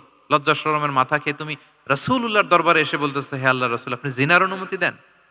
যে রাসূল আল্লাহর পক্ষ থেকে বাণী শোনায়, ওয়ালা তাকরাবুজ জিনা, তোমরা ব্যভিচারের নিকটবর্তীও হয়ো না, আর তুমি সেই নবীর কাছে এসে আবদার করতেছো জিনার অনুমতি দেন? তারা যখন তেরে আসলো এই যুবকের দিকে, রাসূল সাল্লাল্লাহু আলাইহি ওয়াসাল্লাম তাদেরকে থামালেন, বললেন যে তোমরা থামো, যুবককে ডেকে আনো আমার কাছে। যুবককে নিয়ে আসা হলো। রাসূল সাল্লাল্লাহু আলাইহি ওয়াসাল্লাম তাকে পরম আদরে কাছে টেনে নিলেন। এবার তাকে জিজ্ঞেস করলেন, তুমি জিনার অনুমতি চাও না? বলে যে, ইয়া রাসূলুল্লাহ, জি, জিনার অনুমতি চাই। তখন রাসূল সাল্লাল্লাহু আলাইহি ওয়াসাল্লাম বললেন, তুমি আমাকে উত্তর দাও তো, তুমি বলো তো যে আতুহিব্বুহু লি উম্মিক, তুমি কি পছন্দ করবে যে কোনো পরপুরুষ তোমার মায়ের সাথে এই জিনাটা করুক? তোমার এটা ভাল লাগবে? সে বলে, লা ইয়া রাসূলুল্লাহ, না, কখনো না। আমার মায়ের সাথে কেউ এই পাপাচারে লিপ্ত হবে, এটা কোনো মানুষ মেনে নিবে না। আমি কেন, কেউ মেনে নিবে না। তারপর রাসূল সাল্লাল্লাহু আলাইহি ওয়াসাল্লাম তাকে বললেন, আতুহিব্বুহু লিবনাতিক, তুমি তোমার কলিজার টুকরা সন্তান, কন্যা সন্তানের সাথে, তোমার কন্যার সাথে কেউ এই পাপ কাজটা করুক, এটা তুমি মেনে নিবে? এটা তুমি পছন্দ করো? সে বলল, লা ইয়া রাসূলুল্লাহ, হে আল্লাহর রাসূল, কশ্চিন কালেও না, কখনো মানবো না। আমার মেয়ের সাথে কেউ এই কাজ করবে, আমি কখনো মানবো না। রাসূল সাল্লাল্লাহু আলাইহি ওয়াসাল্লাম আবার তাকে প্রশ্নবাণে জর্জরিত করতে লাগলেন। আবার বললেন, আতুহিব্বুহু লিউখতিক, তুমি কি তোমার প্রিয় বোনের সাথে কেউ এটা করুক, এই পাপাচারে লিপ্ত হোক, জিনা করুক, পছন্দ করবে? তোমার বোনকে কেউ এরকম করবে, অপমান করবে, এটা চাইবে তুমি? বলে, কখনো না। লা ইয়া রাসূলুল্লাহ, কখনো না, কেউই তো পছন্দ করবে না এটা। তখন রাসূল ইসলাম বললেন, তুমি যার সাথে জিনার অনুমতি চাইছো সে তো কারো না কারো মা, কারো না কারো মেয়ে, কারো না কারো বোন। তুমি এভাবে কেন ভাবতে পারো না? সুবহানাল্লাহি বিহামদি। এই কথা বলার পরে তো সে একেবারে ইমোশনালি এমন ড্যামেজ হয়েছে, লজ্জায় কাচুমাচু হয়ে মাথা নিচু করে দাঁড়ায়। তখন রাসূল ইসলাম তার পিঠে একটা আলতো চাপড় মারলেন, পরম মমতায় আলতো চাপড় দিয়ে তার জন্য দোয়া করলেন, আল্লাহুম্মা গফির যামবাহ ওয়া তাহহির কলবাহ ওয়া হাসসিন ফারজাহ। আল্লাহ, তুমি এই যুবকের পাপ মোচন করো। আল্লাহ, তুমি তার অন্তরটাকে পরিশুদ্ধ করো। আল্লাহ, তুমি তার চরিত্রটাকে নিষ্কলুষ করো। এই হাদিসের রাবি উনি বলতেছেন, ফালাম ইয়াকুন বা'দা যালিকাল ফাতা ইয়ালতাফিতু ইলা শাই, ওই দিনের পর থেকে এই যুবক কখনো কোনো পরনারীর দিকে রাস্তায় তাকায় নাই। এই ইমোশনালি যখন তাকে দুর্বল করা হলো, তাকে যখন এইভাবে রাসূল সাল্লাল্লাহু আলাইহি ওয়াসাল্লাম প্রেজেন্টেশন করলেন, হাদিসের বর্ণনাকারী বলেন, এরপরে আমরা কোনোদিন তাকে পরনারীর দিকে তাকাতে দেখি নাই। তার হৃদয়টাকে আল্লাহ তাআলা পরিশুদ্ধ করে দেন। রাসূল সাল্লাল্লাহু আলাইহি ওয়াসাল্লাম ওয়ায়ুযাক্কিহিম, কিভাবে মানুষকে পরিশুদ্ধ করতে দেখেন? কিভাবে? তার আবেগ অনুভূতিকে নাড়িয়ে তার চিন্তার জগতে আলোড়ন সৃষ্টি করে তাকে এমনভাবে কাবু করলেন যে রাসূল সাল্লাল্লাহু আলাইহি ওয়াসাল্লাম যেই দিকে তাকে গাইড করতেছে এখন সে সেদিকেই যেতে বাধ্য। তো এইটা আমাদেরকে করতে হবে। ইমোশনাল ইন্টেলিজেন্স কাজে লাগিয়ে মানুষের আবেগ অনুভূতিতে নাড়া দিয়ে যদি আপনি তাকে কোনো কথা, কোনো বার্তা, কোনো নাসিহাত করেন, তখন সেটা সে শোনে। এমন শোনা শুনে এমনভাবে সে হেদায়েতের পথে আসে যেটা আমরা কল্পনাও করতে পারি না। তাহলে এটা যেন আমরা করি। এটা খুবই প্রোডাক্টিভ, এটা খুবই ইফেক্টিভ, এটা খুবই ফ্রুটফুল, কাজে দেয় মানুষকে ইমোশনালি তাকে দাওয়া দেওয়া। এই পয়েন্টটা বুঝতে পেরেছেন তো সবাই, না? আলহামদুলিল্লাহ। কয়টা গেল? ৫টা। ৬ নাম্বার মেথোডোলজি হচ্ছে দাওয়া should be full of love. দাওয়া বললে এটার সাথে লাভ থাকতে হবে, লাভ, ভালোবাসা। যদি আপনি দাওয়া বলেন, এখানে লাভ থাকতে হবে। ইট কামস উইথ লাভ, ভালোবাসা। ভালোবাসা দিয়ে আপনি মানুষের হৃদয় জয় করতে হবে। আমরা দায়ীরা অনেক সময় বেশি জাজমেন্টাল হয়ে যাই। আরব শায়েকরা বলে যে নাহনু দুআত লাসনা কুদাত, আমরা দায়ী, আমরা জাজ নই। উই আর নট জাজেস। আমাদের অনেক দায়ীরা আমরা ভুল করে ফেলি। আমরা বলি যে ও খারাপ, ও এটা, ও জাহান্নামী, ও খারিজ। এরকম আমরা সবাইকে নাকচ করি। মনে হয় যেন সবাইরে জাহান্নামে পাঠাই, আমি একা জান্নাতে যেতে পারলেই সফল। আচ্ছা বলেন তো, সব গেল জাহান্নামে, আপনি একা শুধু জান্নাতে, ভাল লাগবে আপনার? এই যে আজকে আমরা এখানে সবাই ছাত্র, শিক্ষক, ডিস্টিংগুইশ গেস্টরা, উপরে আমাদের বোনরা, কত ভালো লাগতেছে না? ধরেন যে ২৫০০ সিটিং ক্যাপাসিটির এই চীন মৈত্রী সম্মেলন কেন্দ্রে কেউ নাই, শুধু আপনি একা। এই বিশাল হল রুমে কেউ নাই, আপনি একা, ভাল লাগবে? তখন মিস্টার বিনের মতো হা হু করা লাগবে, শুধু একা একা, ঠিক না? তো সবাইকে জাহান্নামে পাঠিয়ে শুধু আমি জান্নাতে গেলে এটা আমার ভাল লাগবে না ওই জান্নাতে। তো আমরা কিভাবে আমাদের জান্নাতের দলকে ভারী করতে পারি, এই চেষ্টাটা আমাদের বেশি বেশি করতে হবে, কি বলেন? তাহলে দাওয়া should be full of love, কারণ ভালোবাসা দিয়ে যা জয় করা যায়, কঠোরতা দিয়ে তা পারা যায় না। ভালোবাসা দিয়ে আপনি যেটা করতে পারবেন, কঠোরতা দিয়ে কখনো সেটা করতে পারবেন। আসুন আমরা হাদিস থেকে শুনি, সিরাত থেকে শুনি। আল্লাহর হাবিব সাল্লাল্লাহু আলাইহি ওয়াসাল্লাম মসজিদে নববীতে বসে আছেন সাহাবাদেরকে নিয়ে। হঠাৎ এক বেদুইনের আগমন। বেদুইন মানে যার মধ্যে নগর জীবনের কোনো নিয়ম কানুন সে দেখেনি, জানে না, বুঝে না। সিভিলাইজেশন বলতে যেটা বুঝি, ভদ্রতা, কার্টিসি, ম্যানার, এটা সে শিখেনি। এরকম এক বেদুইন অনেক দূর পল্লী থেকে মদিনার মসজিদে নববীতে এসেছে, কিন্তু সে ইসলাম ধর্ম গ্রহণ করেছে, মুসলিম। তো মসজিদে ঢুকে সে ২ রাকাত নামাজ পড়তেছে। এসে যে রাসূলকে সালাম দিবে, কথা, ওই কার্টিসিটাও নাই। রাসূল সাল্লাল্লাহু আলাইহি ওয়াসাল্লাম বসা ওইদিকে সাহাবাদের নিয়ে, সে তার মতো এসে এক জায়গায় মসজিদের সাথে তার উট বেঁধে সে 2 রাকাত নামাজ পড়ে দোয়া করতেছে আল্লাহর কাছে। কি দোয়া জানেন? দোয়ার মধ্যেও কাটিছি নাই। দোয়াতে বলে, ইয়া আল্লাহ, আল্লাহুম্মা আরহামনি ওয়ারহাম মুহাম্মাদা ওয়ালা তারহাম মা'ানা আহাদা। মানে আল্লাহ তুমি শুধু আমারে রহম করো আর মুহাম্মদ সাল্লাল্লাহু আলাইহি ওয়াসাল্লামরে রহম করো, আমাদের সাথে আর কাউরে রহম করো না তুমি। বেদুইন, তার মধ্যে আদাবু দোয়া, দোয়ার যে একটা এটিকেটস আছে এটা তো তার জানা নাই। দোয়ায় অন্যদের জন্য দোয়া করলে যে নিজের লাভ এটা সে জানতো না। আমি যদি বলি যে আল্লাহ এই ভাইদেরকে তুমি কবুল করো, তখন ফেরেশতারা বলে আল্লাহ যিনি দোয়া করতেছে আগে তাকে তুমি কবুল করো। কেউ অসুস্থ, আমি যদি বলি আল্লাহ আমার এই ভাইকে তুমি সুস্থ করো, আল্লাহর ফেরেশতারা বলে আল্লাহ যিনি দোয়া করলেন আগে তার রোগ বালাই থাকলে আগে তাকে সুস্থ করো। এই যে দোয়ার এটিকেটস, আদাব ও দোয়া, এটা সে জানতো না। সে দোয়া করতেছে আল্লাহুম্মা আরহামনি ওয়ারহাম মুহাম্মাদা ওয়ালা তারহাম মা'ানা আহাদা, শুধু আমারে রহম করো, মুহাম্মদ সাল্লাল্লাহু আলাইহি ওয়াসাল্লাম রহম করো, আর কাউরে না। তো রাসূল সাল্লাল্লাহু আলাইহি ওয়াসাল্লাম দূর থেকে দেখতেছেন এই দোয়া আর বলতেছেন যে হায় রে, একটা প্রশস্ত জিনিসকে সে সংকীর্ণ বানায় ফেললো। আল্লাহর কাছে কি রহমের কোনো কমতি বা ঘাটতি আছে? নাই। সে তো দোয়াতে সবাইকে ইনক্লুড করতে পারতো। তো রাহমাতাল লিল আলামিন আল্লাহর হাবিব সাল্লাল্লাহু আলাইহি ওয়াসাল্লাম তিনি বুঝতে পেরেছেন যে এই লোকটা আসলে বেদুইন, তার মধ্যে ওই কার্টিসি নাই। তো তিনি ফলো করতে লাগলেন যে দেখি লোকটা কি করে। তো লোকটা দোয়া টোয়া করেই এবার যে মসজিদের এক কর্নারে বসে ওখানেই পেশাব করা শুরু করলো। মানে কোনো কার্টিসি, নিয়ম, ভদ্রতা তার জানা নাই। তো তাকে পেশাব করতে দেখে বাকি লোকেরা তো তাকে ধরতে গেল, মারতে গেল। রাসূল সাল্লাল্লাহু আলাইহি ওয়াসাল্লাম বললেন, দাউ, রাখো রাখো, আরে থামো থামো, ওকে কাজ সারতে দাও, ওকে ওর কাজ সারতে দাও। কারণ আপনারা এটা ভালো জানেন যে ওয়াশরুম সারা অবস্থায় যদি কেউ বাইরে থেকে জোরে ডাক দেয় তাহলে অবস্থা খারাপ আছে, ঠিক কিনা বলেন? কেউ টয়লেট সারতেছে ওয়াশরুমে, তখন যদি আপনি জোরে নক করেন এটা তার ক্ষতি হয়, কারণ আগে তাকে ওইটা পাস করতে হবে স্মুথলি। এটাও একটা এটিকেট যে কেউ ওয়াশরুমে গেল, আমাকেও যেতে হবে, তো আমি যে বারবার ডিস্টার্ব না করে ওখানে একটু পায়চারা করতে পারি, একটু হালকা মৃদু শব্দে কাশে দিতে পারি, বা আমি যে বাইরে আছি, সামওয়ান ইজ ওয়েটিং আউটসাইড, এটা তাকে বোঝাতে পারি। কিন্তু অনেকে যে কি করে, ধাম ধাম করার যখন শুরু করে ওই বেচারার তো অবস্থা টাইট। এটা যেন আমরা না করি, এই শিক্ষাটা কিন্তু এই হাদিস থেকে পাই। রাসূল সাল্লাল্লাহু আলাইহি ওয়াসাল্লাম বললেন, দাউ দাউ, রাখো রাখো, আরে ছাড়ো ছাড়ো, ও তো এখন ইয়ে করতেছে, ইউরিন পাস করতেছে, রাখো, ওটাও সারুক, আগে সারুক, আমরা পরে ডিল করি। তো সবাইকে তিনি থামালেন, ও সারল। এবার রাসূল সাল্লাল্লাহু আলাইহি ওয়াসাল্লাম বললেন, এবার তোমরা যে ওয়াহারিকু আলা বাউলিহি সাজলান মিন মা, যেহেতু মসজিদে নববীর ফ্লোর ছিল বালুর ফ্লোর, শুকিয়ে যাবে, বললেন যে ওর পেশাব করা জায়গার উপর এক বালতি পানি ঢেলে দাও। সাহাবারা দিল।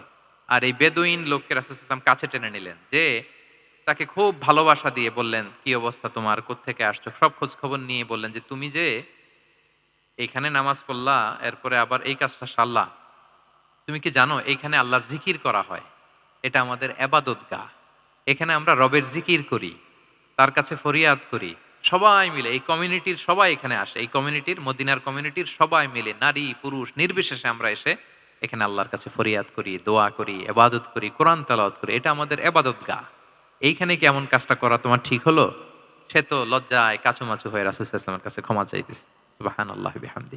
একটা কঠিন পরিস্থিতিকে ভালোবাসা দিয়ে রাসূল সাল্লাল্লাহু আলাইহি ওয়াসাল্লাম কোথায় নিয়ে যেতেন, এটাকে পুরো হিস্ট্রি পাল্টে দিতেন, সিনারিও পাল্টে দিতেন। সাহাবারা অবাক হলো, তারাও শিখলো যে না, এরকম করা যাবে না। তখন তাকে এইভাবে ডিল করলেন। আর সাহাবারা যারা রাগারাগি করেছিল, সাহাবীদেরকে রাসূল সাল্লাল্লাহু আলাইহি ওয়াসাল্লাম বললেন, ফা ইন্নামা বুইসতুম মুয়াসসিরিন ওয়া লাম তুবআসু মুআসসিরিন। মনে রেখো, তোমরা সহজপন্থী হয়ে প্রেরিত হয়েছো, তোমরা কঠিন কট্টরপন্থী হয়ে, জটিলপন্থী হয়ে প্রেরিত হও নাই। তোমরা কোনো কাজকে জটিলভাবে সমাধানের দিকে যেও না, সহজ করে সলভ করবা। সুবহানাল্লাহ, সুবহানাল্লাহ বিহামদি। তাহলে দেখেন, ভালোবাসা দিয়ে রাসূল সাল্লাল্লাহু আলাইহি ওয়াসাল্লাম ওই বেদুইনকে যেভাবে আদব শিক্ষা দিলেন, তার হৃদয় জয় করলেন, কঠোরতা দিয়ে পারা যেত? বলেন তো পারা যেত? পারা যেত না। তো 6 নাম্বার দাওয়া মেথোডোলজি হচ্ছে, দাওয়া should be full of love, full of love, full of well wishes. আপনি শুভকামনা, ভালোবাসা, এটা দিয়ে আপনি মানুষের হৃদয়ে যতটুকু জায়গা পাবেন, কঠোরতা দিয়ে পাবেন না। আরেকটা ছোট্ট উদাহরণ দেই। সুমামা ইবনে উসাল রাদিয়াল্লাহু তাআলা আনহু, উনি ইয়ামামার অধিপতি ছিলেন, অধিপতি। রাসূল সাল্লাল্লাহু আলাইহি ওয়াসাল্লামকে হত্যা করতে এসেছিলেন গোপনে। কি করতে? হত্যা করতে। কি করতে বলেন সবাই? হত্যা করার জন্য এসেছিলেন। কিন্তু দুর্ভাগ্যক্রমে হত্যা করতে এসে সে ধরা পড়ে গেছে সাহাবীদের হাতে, হত্যা করতে পারে নাই সুমামা ইবনে উসাল। তো সাহাবীরা তাকে ধরে মসজিদে নববীর পিলারের সাথে বেঁধে রাখলো। ইসলামকে ডাকলো। তারা বলল যে ইয়া রাসূলুল্লাহ দেখেন, ইয়ামামা থেকে আসছে সুমামা ইবনে উসাল আপনাকে হত্যা করবার জন্য, তাকে আমরা ধরে ফেলেছি, আমরা বেঁধে রেখেছি। তো রাসূল ইসলাম তার কাছে যেয়ে তার খোঁজ খবর নিলেন প্রথম দিন, এবং তার সামনে যথারীতি তাওহীদ এবং রিসালার দাওয়াত দিলেন। ফিরে আসলেন, ফিরে এসে সাহাবাদেরকে বললেন, তোমাদের ঘরে ভালো রুটি আছে কার কাছে? রুটির কালেকশন, আটা পিষে রুটি বানাতে পারবে। একজন বলল আমি। বললো যে এটা সুমামাকে দিয়ে আস।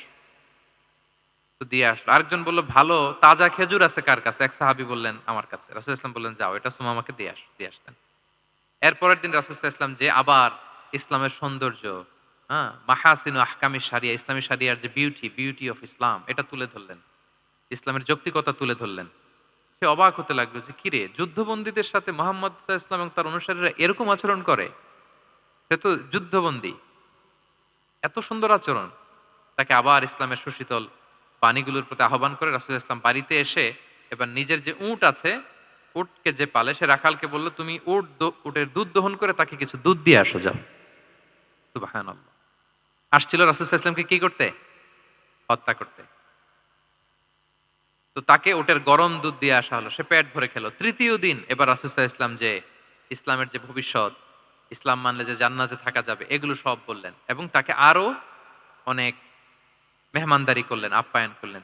৩ দিন যখন রাসূল সাল্লাল্লাহু আলাইহি ওয়াসাল্লাম ইসলামকে তার সামনে এভাবে প্রেজেন্ট করলেন, আপ্যায়ন করলেন, ভালো আচরণ দেখালেন, সে অবাক হয়ে গেল।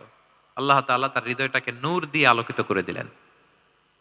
৩ দিন পর রাসূল সাল্লাল্লাহু আলাইহি ওয়াসাল্লাম সাহাবীদেরকে ডেকে বললেন, যাও সুমামা ইবনে উসালের হাত পাগুলো যে রশি দিয়ে বেঁধে রেখেছো ছেড়ে দাও, রশিগুলো খুলে দাও। সাহাবারা বলেন কি ইয়া রাসূলুল্লাহ, সে তো খুনি, সে সুযোগ পেলেই তো অ্যাসাসিনেট করতো, তার রশি, হাতের রশি খুলে দিতে আপনাকে মেরে ফেলবে। আল্লাহ রাসূল সাল্লাল্লাহু আলাইহি ওয়াসাল্লাম বললেন, না, আমি যা জানি তোমরা সেটা জানো না, যেটা বলেছি তাই করো। মসজিদে নববীর পিলারের সাথে তাকে যে বেঁধে রেখেছো, রশি খুলে দাও, হাত পা খুলে দাও। আল্লাহর হাবিব সাল্লাল্লাহু আলাইহি ওয়াসাল্লামের নির্দেশ মোতাবেক সাহাবারা ওনার হাত খুলে দিলেন, পা খুলে দিলেন। সুমামা ইবনে উসাল কারো সাথে কথা না বলে, তার বাড়ি তো ইয়ামামা, সেখানেও ফিরে গেলেন না, অন্য কোনো শহরেও গেলেন না। তিনি মদিনা থেকে অনতি দূরে একটা খেজুরের বাগান আছে, ওখানে কুয়া আছে, উনি যে ওই কুয়ার পানি দিয়ে গোসল করলেন। গোসল করে পবিত্র হয়ে মসজিদে নববীতে রাসূল সাল্লাল্লাহু আলাইহি ওয়াসাল্লামের কাছে ফিরে আসলেন, আর এসেই ঘোষণা দিলেন, আশহাদু আল্লা ইলাহা ইল্লাল্লাহ ওয়া আশহাদু আন্না মুহাম্মাদার রাসূলুল্লাহ। সুবহানাল্লাহ, সুবহানাল্লাহ। তিনি বললেন যে আমি সাক্ষ্য দিচ্ছি আল্লাহ ছাড়া কোনো ইলাহ নেই, আরো সাক্ষ্য দিচ্ছি যে মুহাম্মদ আপনি আল্লাহর প্রেরিত বান্দা এবং রাসূল। সুবহানাল্লাহ পড়বেন না সবাই? এবার তিনি বললেন, মুহাম্মদ, আপনার চেহারার চাইতে অপছন্দের চেহারা পৃথিবীতে আর দ্বিতীয়টা আমার কাছে ছিল না, কিন্তু আজকের পর থেকে আপনার চেয়ে প্রিয় চেহারা, আপনার চেহারার চেয়ে প্রিয় কোনো চেহারা আমার কাছে আর নাই।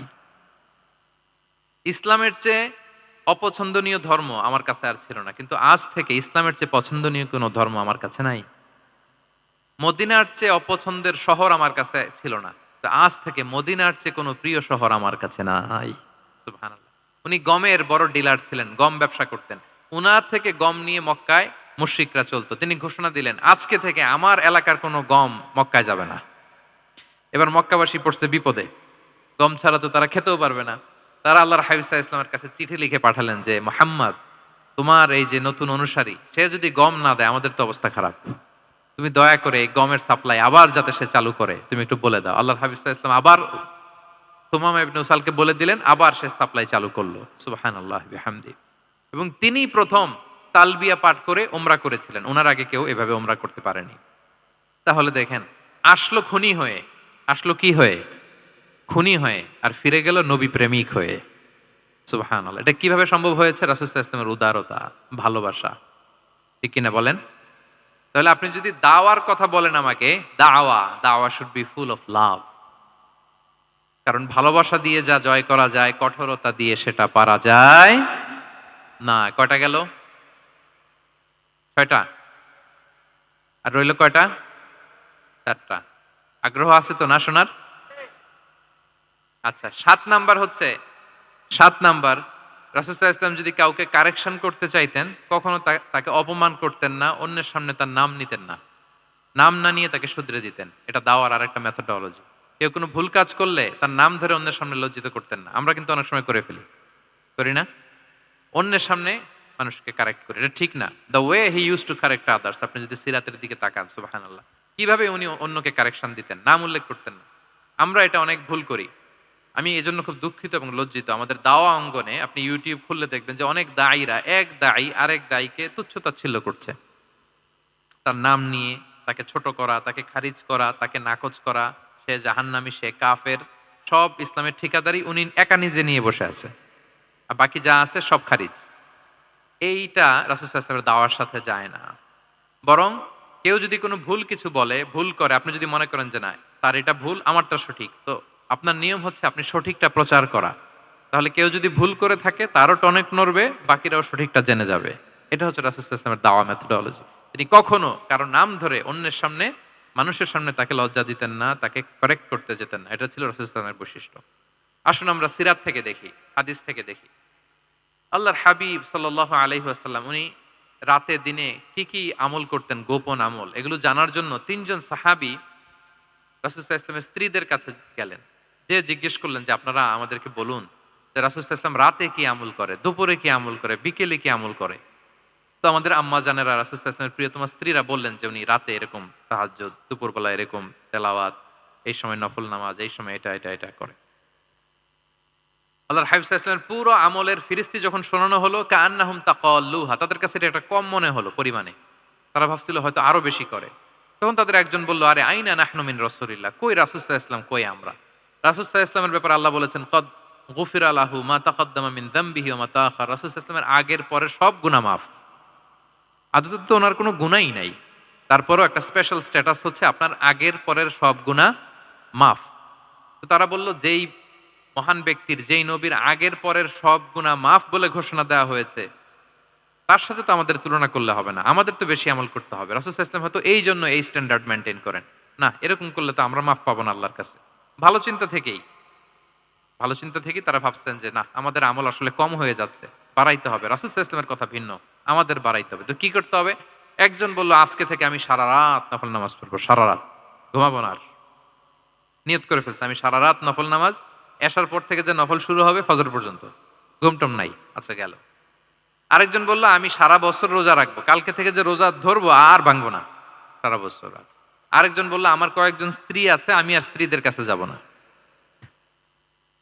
আমি এখন থেকে সন্ন্যাসী, বৈরাগী জীবন যাপন করব, আমি আর কোনো নারীর কাছে যাচ্ছি না। তো এই ঘোষণা যখন তারা দিয়ে ফেলছে, এটা রাসূল সাল্লাল্লাহু আলাইহি ওয়াসাল্লামের কান পর্যন্ত যেয়ে পৌঁছলো। আল্লাহর হাবিব সাল্লাল্লাহু আলাইহি ওয়াসাল্লাম এটা শুনে ফেললেন। শুনে রাসূল সাল্লাল্লাহু আলাইহি ওয়াসাল্লাম এটা অপছন্দ করলেন, কারণ এটা তো রাইট ট্র্যাক না, ওনারা ভুল করতেছে। তো একটা ভরা মজলিসে রাসূল সাল্লাল্লাহু আলাইহি ওয়াসাল্লাম বললেন, আনতুমুল্লাযীনা কুলতুম কাযা ওয়া কাযা, শুনলাম তোমাদের মধ্যে কে কে নাকি এমন এমন বলছো। সুবহানাল্লাহ।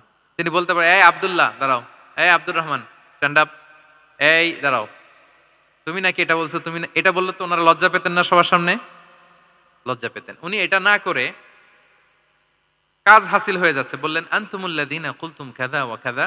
অনেক বর্ণনা এরকম পাওয়া যায়, মা বালু আকওয়ামিন ইয়াফআলুনা কাযা ওয়া কাযা, মা বালু আকওয়ামিন ইয়াকুলুনা কাযা ওয়া কাযা। তাদের কি হলো, তারা এমন এমন বলে, তাদের হলোটা কি, তারা এমন এমন বলে। এইভাবে তিনি শুধরে দিতেন। তো বললেন, তোমাদের মধ্যে কেউ কেউ নাকি এটা বলে, এটা বলে। এই ওই তিনজনের তো টনক নড়ে গেছে, আর বাকিরা শুনতেছে। তখন রাসূল সাল্লাল্লাহু আলাইহি ওয়াসাল্লাম বললেন, না, এটা ঠিক নয়। আমি তোমাদের মধ্যে থেকে সবচেয়ে বেশি মুত্তাকি, সবচেয়ে বেশি বুজুর্গ। ওয়াল্লাহি ইন্নী লা আখশাকুম লিল্লাহি ওয়া আতকাকুম লাহু, আমি তোমাদের মধ্যে থেকে আল্লাহকে সবচেয়ে বেশি ভয় পাই। বলেন তো, রাসূল সাল্লাল্লাহু আলাইহি ওয়াসাল্লামের চেয়ে বেশি আল্লাহকে ভয় পাওয়া কারো পক্ষে সম্ভব? আল্লাহর হাবিব সাল্লাল্লাহু আলাইহি ওয়াসাল্লামের চেয়ে বেশি মুত্তাকি হওয়া কারো পক্ষে সম্ভব?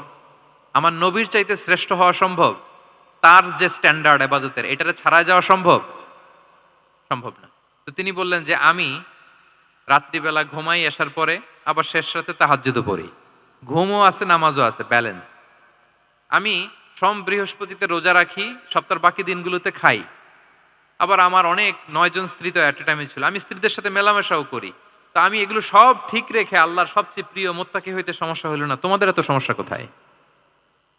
তোমাদের সমস্যা কোথায়? আমার চেয়ে শ্রেষ্ঠ যদি কেউ কিছু করতে চাও, এটা হবে না, আমি হচ্ছি স্ট্যান্ডার্ড। সুবহানাল্লাহ।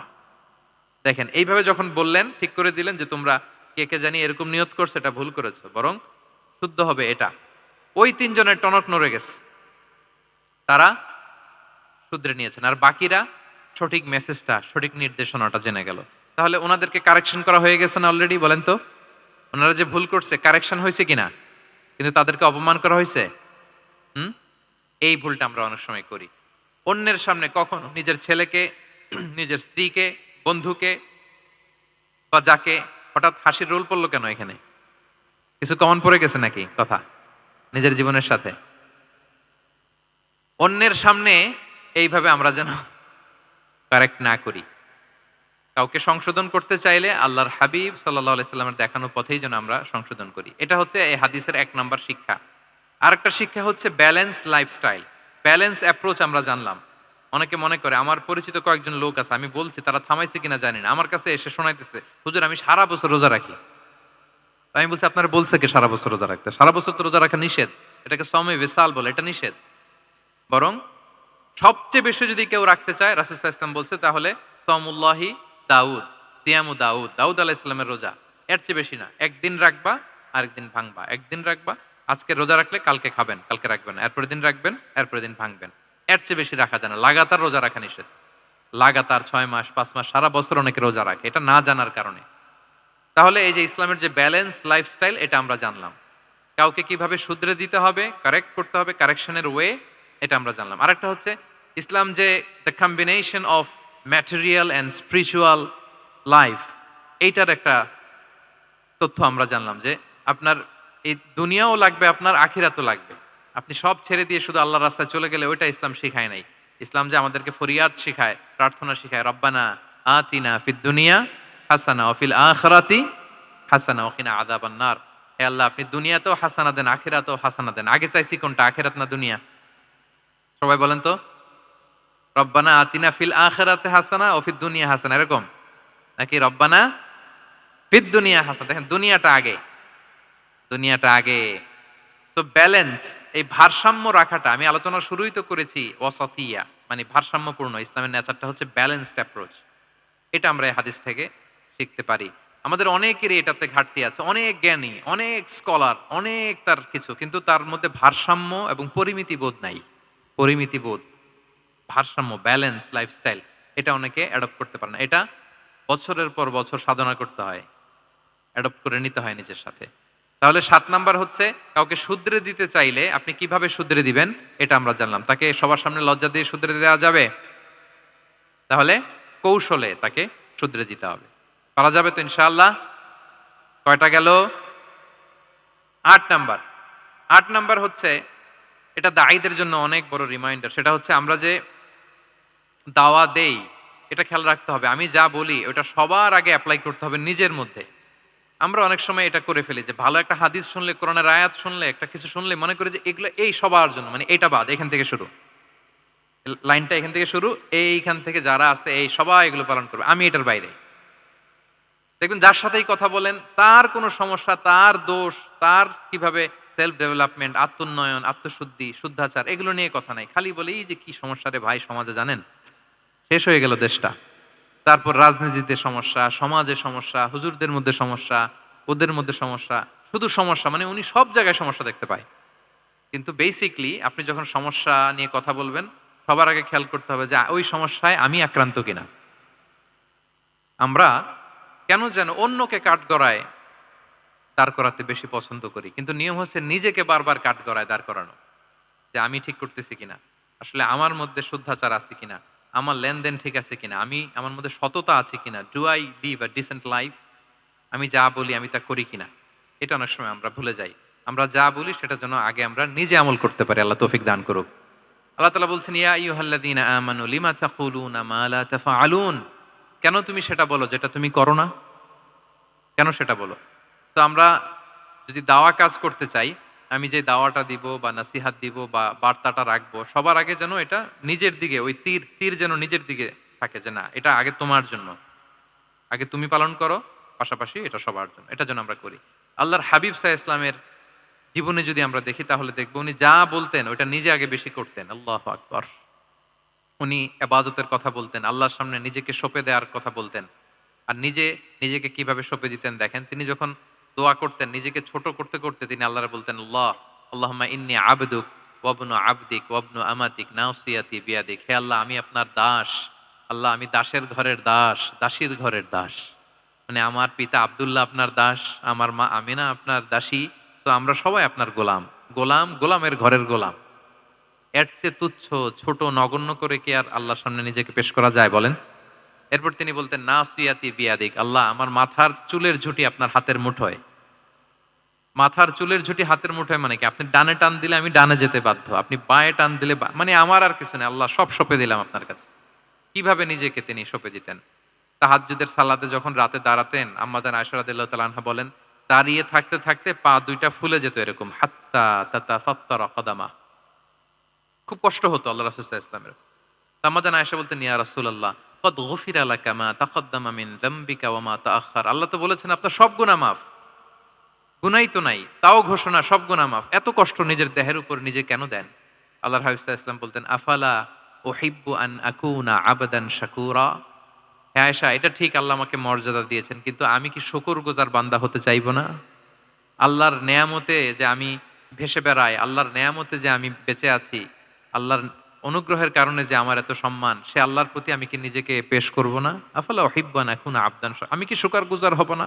আমার রোলটা তো আমাকে প্লে করতে হবে, আমাকে তো উজাড় করে আমার রবের সামনে আমাকে উপস্থাপন করতে হবে। দেখেন, শুধু বলতেন না, করে দেখাতেন। রাতের সালাতে যখন কিয়ামুল লাইল করতেন, কাঁদতে কাঁদতে দাড়ি ভিজে যেত, কাঁদতে কাঁদতে হাত্তা বাল্লাল আরদা হাত্তা বাল্লা লিহিয়াতাহু হাত্তা বাল্লা হাজারাহু, কাঁদতে কাঁদতে জুব্বা ভিজে যেত। সিজদায় পরে যখন থাকতেন, কাঁদতে কাঁদতে জমিন ভিজিয়ে ফেলতেন আল্লাহর হাবিব সাল্লাল্লাহু আলাইহি ওয়াসাল্লাম। এভাবে নিজেকে আল্লাহ তাআলার সামনে পেশ করতেন। তো আমরা যারা দাওয়া অঙ্গনে কাজ করি, এটা খুব পিচ্ছিল পথ, এটা খুবই পিচ্ছিল। আমাদের খেয়াল রাখতে হবে যে আমি যা বলি এটা আমি করি কিনা। এটা দায়ীদের জন্য চ্যালেঞ্জিং। সে নিজে একটা ডিসেন্ট লাইফ লিড করা, তার নিজের মধ্যে সততা থাকা, নৈতিকতা থাকা, মোরালিটি, এথিক্স, ভ্যালিউজ নিয়ে যে আমরা বলি, ওই ভ্যালিউজের প্র্যাকটিস যেন আমাদের মধ্যে থাকে। আল্লাহ তাআলা আমাদেরকে তৌফিক দান করুক, আমরা পড়ি আমিন। 9 নম্বরে হচ্ছে কনসিডারেট হওয়া। রাসূল সাল্লাল্লাহু আলাইহি ওয়াসাল্লাম খুবই কনসিডারেট ছিলেন। এটা খুব গুরুত্বপূর্ণ, খেয়াল করে শুনুন। কনসিডারেট মানে খুব উচ্চ বিবেকবোধ সম্পন্ন ব্যক্তিত্ব, খুব বিবেকবোধ সম্পন্ন। আমাদের অনেকের মধ্যে এটা, আমাদের অনেকের সেন্স কাজ করে না। আল্লাহর হাবিব সাল্লাল্লাহু আলাইহি ওয়াসাল্লাম he was a man of 6 senses. 6টা সেন্স ওনার কাজ করতো। সুবহানাল্লাহ, সুবহানাল্লাহ। কথা বলতেছেন, ওদিকে কি হচ্ছে, ওদিকে সব একসাথে এট এ গ্ল্যান্সে তিনি মেইনটেইন করতেন। সুবহানাল্লাহ বিহামদি। তো এই উচ্চ বিবেকবোধ সম্পন্ন হইতে হবে দায়ীদের। রাসূল সাল্লাল্লাহু আলাইহি ওয়াসাল্লাম একবার নামাজ পড়াচ্ছেন, পিছনে বাচ্চার কান্নার আওয়াজ, নামাজ ছোট করে দিয়েছেন। একেবারে ছোট, শর্ট শর্ট করে সিজদা, রুকু, মানে যতটুকু না হলেই না, অতটুকু করে নামাজ শেষ। জিজ্ঞেস করা হলো কেন? বললেন যে আমি দেখলাম একটা ছোট বাচ্চা কাঁদছে, এই বাচ্চার মায়ের বোধহয় খুব কষ্ট হয়ে যাচ্ছে পেছনে। বাচ্চাটাকে সামলাতে মহিলাদের প্রেয়ার হলে মাটার বোধহয় খুব কষ্ট হচ্ছে, এজন্য আমি নামাজটা একটু শর্ট করে দিয়েছি। সুবহানাল্লাহ। আমরা নামাজে দাঁড়ালে দিন দুনিয়ার হুঁশ নাই, কি হচ্ছে না হচ্ছে না। আপনার সব খেয়াল রাখতে হবে, কি হচ্ছে। You are a leader, you are a দাঈ, আপনাকে এটা খেয়াল রাখতে হবে। রাসূল সাল্লাল্লাহু আলাইহি ওয়াসাল্লাম এরকম উচ্চ বিবেকবোধ সম্পন্ন লোক ছিলেন। মুআয ইবনে জাবালকে এক জায়গার মদিনার পাশেই ইমাম করে পাঠালেন, ইমাম। তো ওই এলাকার মুসল্লিরা ছিলেন শ্রমজীবী। কি জীবী? শ্রমজীবী। ওনারা উট দিয়ে পানি নিয়ে খেজুর গাছে পানি সেচ দিত, তারা খুব কষ্ট করে সারা দিন। তো উনি মাগরিবের নামাজে একদিন নামাজ শুরু করলেন, আল্লাহু আকবার বলে সূরা ফাতিহার পরে উনি সূরা বাকারা শুরু করলেন। কোন সূরা? কোরআনের সবচাইতে ছোট সূরা নাকি? হ্যাঁ, আয়াত কত? সবচাইতে বড় সূরা। তো উনি হয়তো একটা খুব মানে চিল মুডে আছেন, একটা খুব ভালো মুডে আছেন, এবাদতের একটা মুডে আছেন। উনার আবেগ থেকে উনি হয়তো সূরা বাকারা শুরু করে দিয়েছেন, তেলাওয়াত করে করে মজা পাচ্ছেন, করতেছেন। কিন্তু পিছনে মুসল্লিরা হচ্ছে শ্রমজীবী, সারাদিন খেতে খামারে খেজুর বাগানে কাজ করে ওনারা নামাজ পড়তেছেন। একদল তো নামাজ ছেড়ে দিছে, ছেড়ে দিয়ে নিজেরা নামাজ পড়ে আল্লাহর হাবিব সাল্লাল্লাহু আলাইহি ওয়াসাল্লামের কাছে যে বিচার দিলেন যে ইয়া রাসূলুল্লাহ, দেখেন এমন একজনকে ইমাম হিসেবে পাঠালেন, উনি মাগরিবের নামাজ শুরু করছে সূরা বাকারা দিয়ে। আমরা হচ্ছে শ্রমজীবী মানুষ, আমরা কি পারি এত সময় দাঁড়িয়ে থাকতে? রাসূল সাল্লাল্লাহু আলাইহি ওয়াসাল্লাম খুব রেগে গেলেন, খুব। মুআয ইবনে জাবাল রাদিয়াল্লাহু তাআলা আনহুকে ডেকে পাঠালেন। ডেকে কি শব্দ ইউজ করতে জানেন? উনি বললেন, আফাত্তানুন আনতা ইয়া মুআয। ফাত্তান মানে ফিতনাবাজ। হে মুআয, তুমি কি সমাজে ফিতনা ছড়াচ্ছ? তোমাকে পাঠালাম সেখানকার ইউনিটি ধরে রাখতে, ইমাম হয়ে নামাজ পড়াবা, তালিম দিবা। আফাত্তান আনতা ইয়া মুআয, তুমি ফিতনা ছড়াচ্ছ? তুমি কেন সাব্বিহ ইসমা রাব্বিকাল আলা তোমার মুখস্থ নাই? ওয়াশ-শামসি ওয়া দুহাহা মুখস্থ নাই? হাদিসে দুইটা সূরার কথা, যে এই সাইজের সূরাগুলো পারো না, তুমি এগুলো দিয়ে নামাজ পড়াবা যাতে ওদের কষ্ট না হয়। ওরা তো শ্রমজীবী সাহাবী, ওদের দিকে তো তোমার খেয়াল রাখতে হবে, কনসিডারেট হতে হবে। সুবহানাল্লাহ বিহামদি। দেখেন রাসূল সাল্লাল্লাহু আলাইহি ওয়াসাল্লাম ইমামকে এনে শাসন করলেন, বুঝিয়ে বললেন যে না, তোমাকে ছোট ছোট সূরায় নামাজ পড়াতে হবে যাতে করে কষ্ট না হয়। এবং রাসূল সাল্লাল্লাহু আলাইহি ওয়াসাল্লাম কাউকে কোনো দায়িত্ব দিয়ে কাজে পাঠালে ওনার বিখ্যাত একটা বাণী তিনি বলে দিতেন। আমার ভেরিফাইড যে ফেসবুক পেজের কভার ফটোতে দেখবেন এই হাদিসটা দেয়া। সেটা হচ্ছে তিনি কাউকে কোনো দায়িত্ব দিয়ে পাঠালে তিনি বলতেন, বাশশিরু ওয়ালা তুনাফফিরু, ইয়াসসিরু ওয়ালা তুআসসিরু। মানে মানে তোমরা মানুষকে সুসংবাদ দিও, মানুষকে দিন থেকে ভাগিও না, দিনকে সহজ করে উপস্থাপন করো, দিনকে জটিল করে মানুষের সামনে উপস্থাপন করো না। আমরা এটা ভুল করি, এত কঠিন ভাবে উপস্থাপন করি, ভাবে যে কঠিন করে উপস্থাপন করতে পারলেই বোধহয় ওনার ক্রেডিট। এরকম একটা মানসিকতা অনেকের আছে। কোনো মুফতি যদি এমন কোনো ফতোয়া দেয় যেটা সমাজের অধিকাংশ মুসলিম চেষ্টা করেও মানতে পারতেছে না, কঠিন হয়ে যাচ্ছে, তার মানে something is missing in the ফতোয়া, something is missing in the legal opinion, and the মুফতি should revise the issue again and again. তাকে আরো মুফতিদের সাথে রিভাইজ করতে হবে, আরো কিভাবে জীবন ঘনিষ্ঠ করে মাসালাটা দেয়া যায় তাকে এটা ভাবতে হবে। কারণ আল্লাহ দিনের মধ্যে জটিলতা রাখেননি, কাঠিন্যতা রাখেননি। আমরা দিনকে কঠিনভাবে মানুষের কাছে উপস্থাপন করি, মানুষকে ভয় দেখাই, আমরা হতাশ করি, দিন থেকে ভাগাই। রাসূল সাল্লাল্লাহু আলাইহি ওয়াসাল্লাম বলেছেন, খবরদার দিন থেকে ভাগিও না, সহজ করে মানুষের কাছে উপস্থাপন করো, দিনকে জটিল করে মানুষের কাছে উপস্থাপন করবে না। তো তাহলে কনসিডারেট ছিলেন রাসূল সাল্লাল্লাহু আলাইহি ওয়াসাল্লাম, খুব উচ্চ বিবেক বোধ সম্পন্ন ব্যক্তি ছিলেন। একবার মাগরিবের সালাতে অথবা এশার সালাতে হাদিসে এসেছে যে ইহদা সলাতাইল ইশা, মানে মাগরিব অথবা এশায় হাসান হুসাইন রাদিয়াল্লাহু তাআলা আনহুমাকে নিয়ে তিনি নামাজে গেলেন। নামাজের এক পর্যায়ে সেজদারত অবস্থায় ওনার নাতি হাসান রাদিয়াল্লাহু তাআলা আনহু ওনার কাঁধের উপরে চেপে বসলেন, দীর্ঘ সেজদা দিলেন। এরপর যখন নামাজ শেষ করলেন, সাহাবারা বললেন, ইয়া রাসূলুল্লাহ, এত লম্বা সেজদা দিতে তো কখনো দেখি নাই, নামাজে কি অসুস্থ হয়ে গেলেন নাকি, অথবা নামাজ চলা অবস্থায় কি কোরআনের আয়াত নাজিল হলো নাকি? রাসূল সাল্লাল্লাহু আলাইহি ওয়াসাল্লাম বললেন, কুল্লু যালিকা লাম ইয়াকুন, একটাও না, বরং ওয়ালাকিন নাবনি ইতাহালানি, আমার নাতি আমার কাঁধে উঠছিল। ফাকারিহতু আন উআজ্জিলাহু হাত্তা ইয়াকদিয়া হাজাতা, আমি সিজদায় উঠতে গেলেই তো ও যে খেলতেছে এটা ডিস্টার্ব হয়ে যাবে, তো ওর যতক্ষণ না ওর খেলা শেষ না হয় আমি একটু ওয়েট করতেছিলাম। তার খেলাধুলা শেষে তার সময় যখন হয়েছে নেমে গেছে, আমি তখন সিজদা থেকে মাথা উঠিয়েছি। কি কনসিডারেট ছিলেন দেখেন, কি উচ্চ বিবেক বোধ সম্পন্ন, অন্যের যাতে কষ্ট না হয়, অন্যের যে কোনো কনসার্ন, এগুলো সব তিনি খেয়াল রাখতেন। তো দাঈদের এরকম সিক্স সেন্সের অধিকারী হওয়ার চেষ্টা করতে হবে। আল্লাহ তাআলা আমাদেরকে তৌফিক দান করুক। কয়টা গেল? 9টা।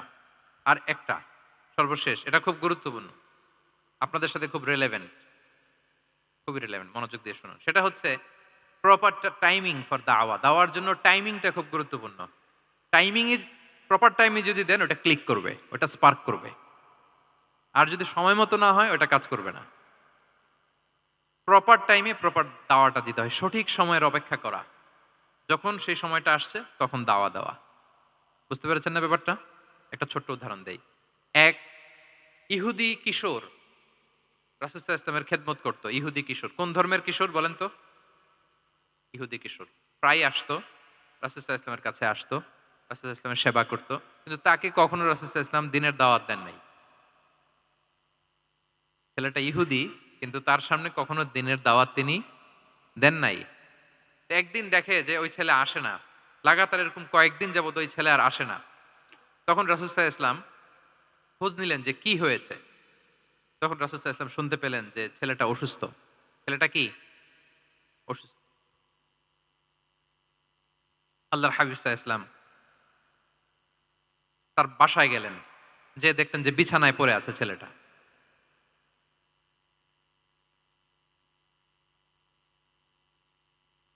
দেখলেন যে ইহুদি ছেলেটা বিছানায় পড়ে কাতরাচ্ছে, পাশে ছেলেটার বাবা।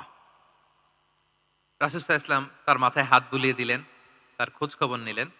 এবার রাসূল সাল্লাল্লাহু আলাইহি ওয়াসাল্লাম বললেন, আসলিম, মানে ইসলাম ধর্ম গ্রহণ করো।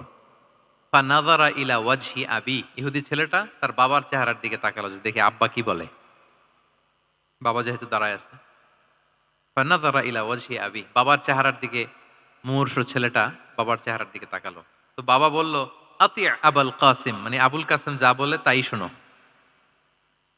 রাসূল সাল্লাল্লাহু আলাইহি ওয়াসাল্লামের বড় ছেলের নাম ছিল কাসিম, ফলে ওনাকে আবুল কাসিম বলে মদিনাতে ডাকা হতো। আমাদেরও তো বড় ছেলে বা বড় মেয়ের নাম ধরে ডাকে না? ধরেন যে আপনার বড় ছেলের নাম আব্দুল্লাহ, তো আপনারা বলে আব্দুল্লাহর বাবা।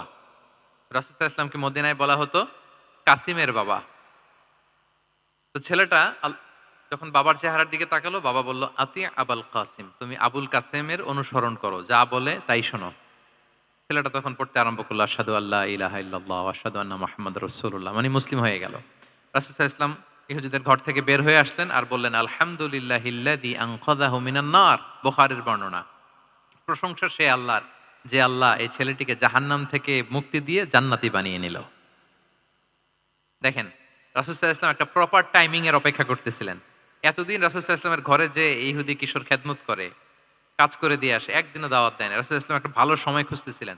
শুরুতেই যদি দাওয়াত দেয়, ওই ছেলে আশাই বন্ধ করবে, ভাববে খাইছে, আমার তো ধর্মান্তরিত করতে চায়। ঠিক কিনা বলেন? যে আমার একটা ফেইথ আছে, সে তো আমার ফেইথ কেড়ে নিতে চায়, বা তার বাবাও ভয় পাবে। রাসূল সাল্লাল্লাহু আলাইহি ওয়াসাল্লাম যখন অনেকদিন তার সাথে মিশলেন, রাসূল সাল্লাল্লাহু আলাইহি ওয়াসাল্লামের ব্যক্তিত্ব, রাসূল সাল্লাল্লাহু আলাইহি ওয়াসাল্লামের কথাবার্তা, আচরণ, মানসিকতা সব দেখে যখন এই ইহুদি ছেলে, তার বাবা ইমপ্রেসড, এবং ছেলেটা শুয়ে আছে বিছানায় মুমূর্ষ, এই প্রপার একটা টাইমিং এর অপেক্ষায় রাসূল সাল্লাল্লাহু আলাইহি ওয়াসাল্লাম ছিলেন। যখনই সেই সময়টা এসেছে, রাসূল সাল্লাল্লাহু আলাইহি ওয়াসাল্লাম দাওয়াত দিলেন, মুহূর্তের মধ্যে ক্লিক। আল্লাহু আকবার। এই প্রপার টাইমিং এর অপেক্ষা আমাদেরকে করতে হবে। এই সুযোগটা কিন্তু আপনাদের আছে। আমি শুরুতেই বলেছি যে ডক্টরস যারা, তাদের কাছে মানুষ কখন আসে? সুদিনকালে না দুর্দিনকালে? বলেন, তার বিপদ এর চেয়ে বড় বিপদ নাই। ক্যান্সার নিয়ে আসছে, ডায়াবেটিক্স নিয়ে আসছে, অসুস্থ, অসহায়, মানে ভাবখানা এমন, আপনি ছাড়া তার আর কোনো গতি নাই। ঠিক কিনা বলেন? এই প্রপার টাইমে যখন আপনি মনে করবেন যে now it's high time to give দাওয়া, জাস্ট ডু ইট। যখন মনে করবেন যে না, এখন একটা সুন্দর সময়, এখন বললে এটা কাজে দিবে, ওই সময়টাকে আপনি কাজে লাগান। তাহলে দাওয়া মেথোডোলজি সর্বশেষ পয়েন্ট হচ্ছে প্রপার টাইমিং ফর দাওয়া। যখন দাওয়া দিলে কাজে লাগবে, ঠিক তখন দিতে হবে। কি পারা যাবে তো ইনশাআল্লাহ? আল্লাহ তাআলা আমাদের সবাইকে তৌফিক দান করুক। তাহলে প্রিয় ভাইয়েরা, আমি একটু রিভাইজ করি আপনাদের সাথে কি কি নিয়ে কথা বললাম। প্রথমে আমরা বলেছি যে আমাদের মধ্যমপন্থী হইতে হবে। বাড়াবাড়িও করা যাবে না, ছাড়াছাড়িও করা যাবে না। আমরা কোথায় থাকবো? মাঝামাঝি, মাঝামাঝি। এরপরে আমরা বললাম ওরাল দাওয়ার চেয়ে প্র্যাকটিক্যাল দাওয়া, লিভিং দায়ী হইতে পারলে ওইটার ইফেক্ট অনেক বেশি।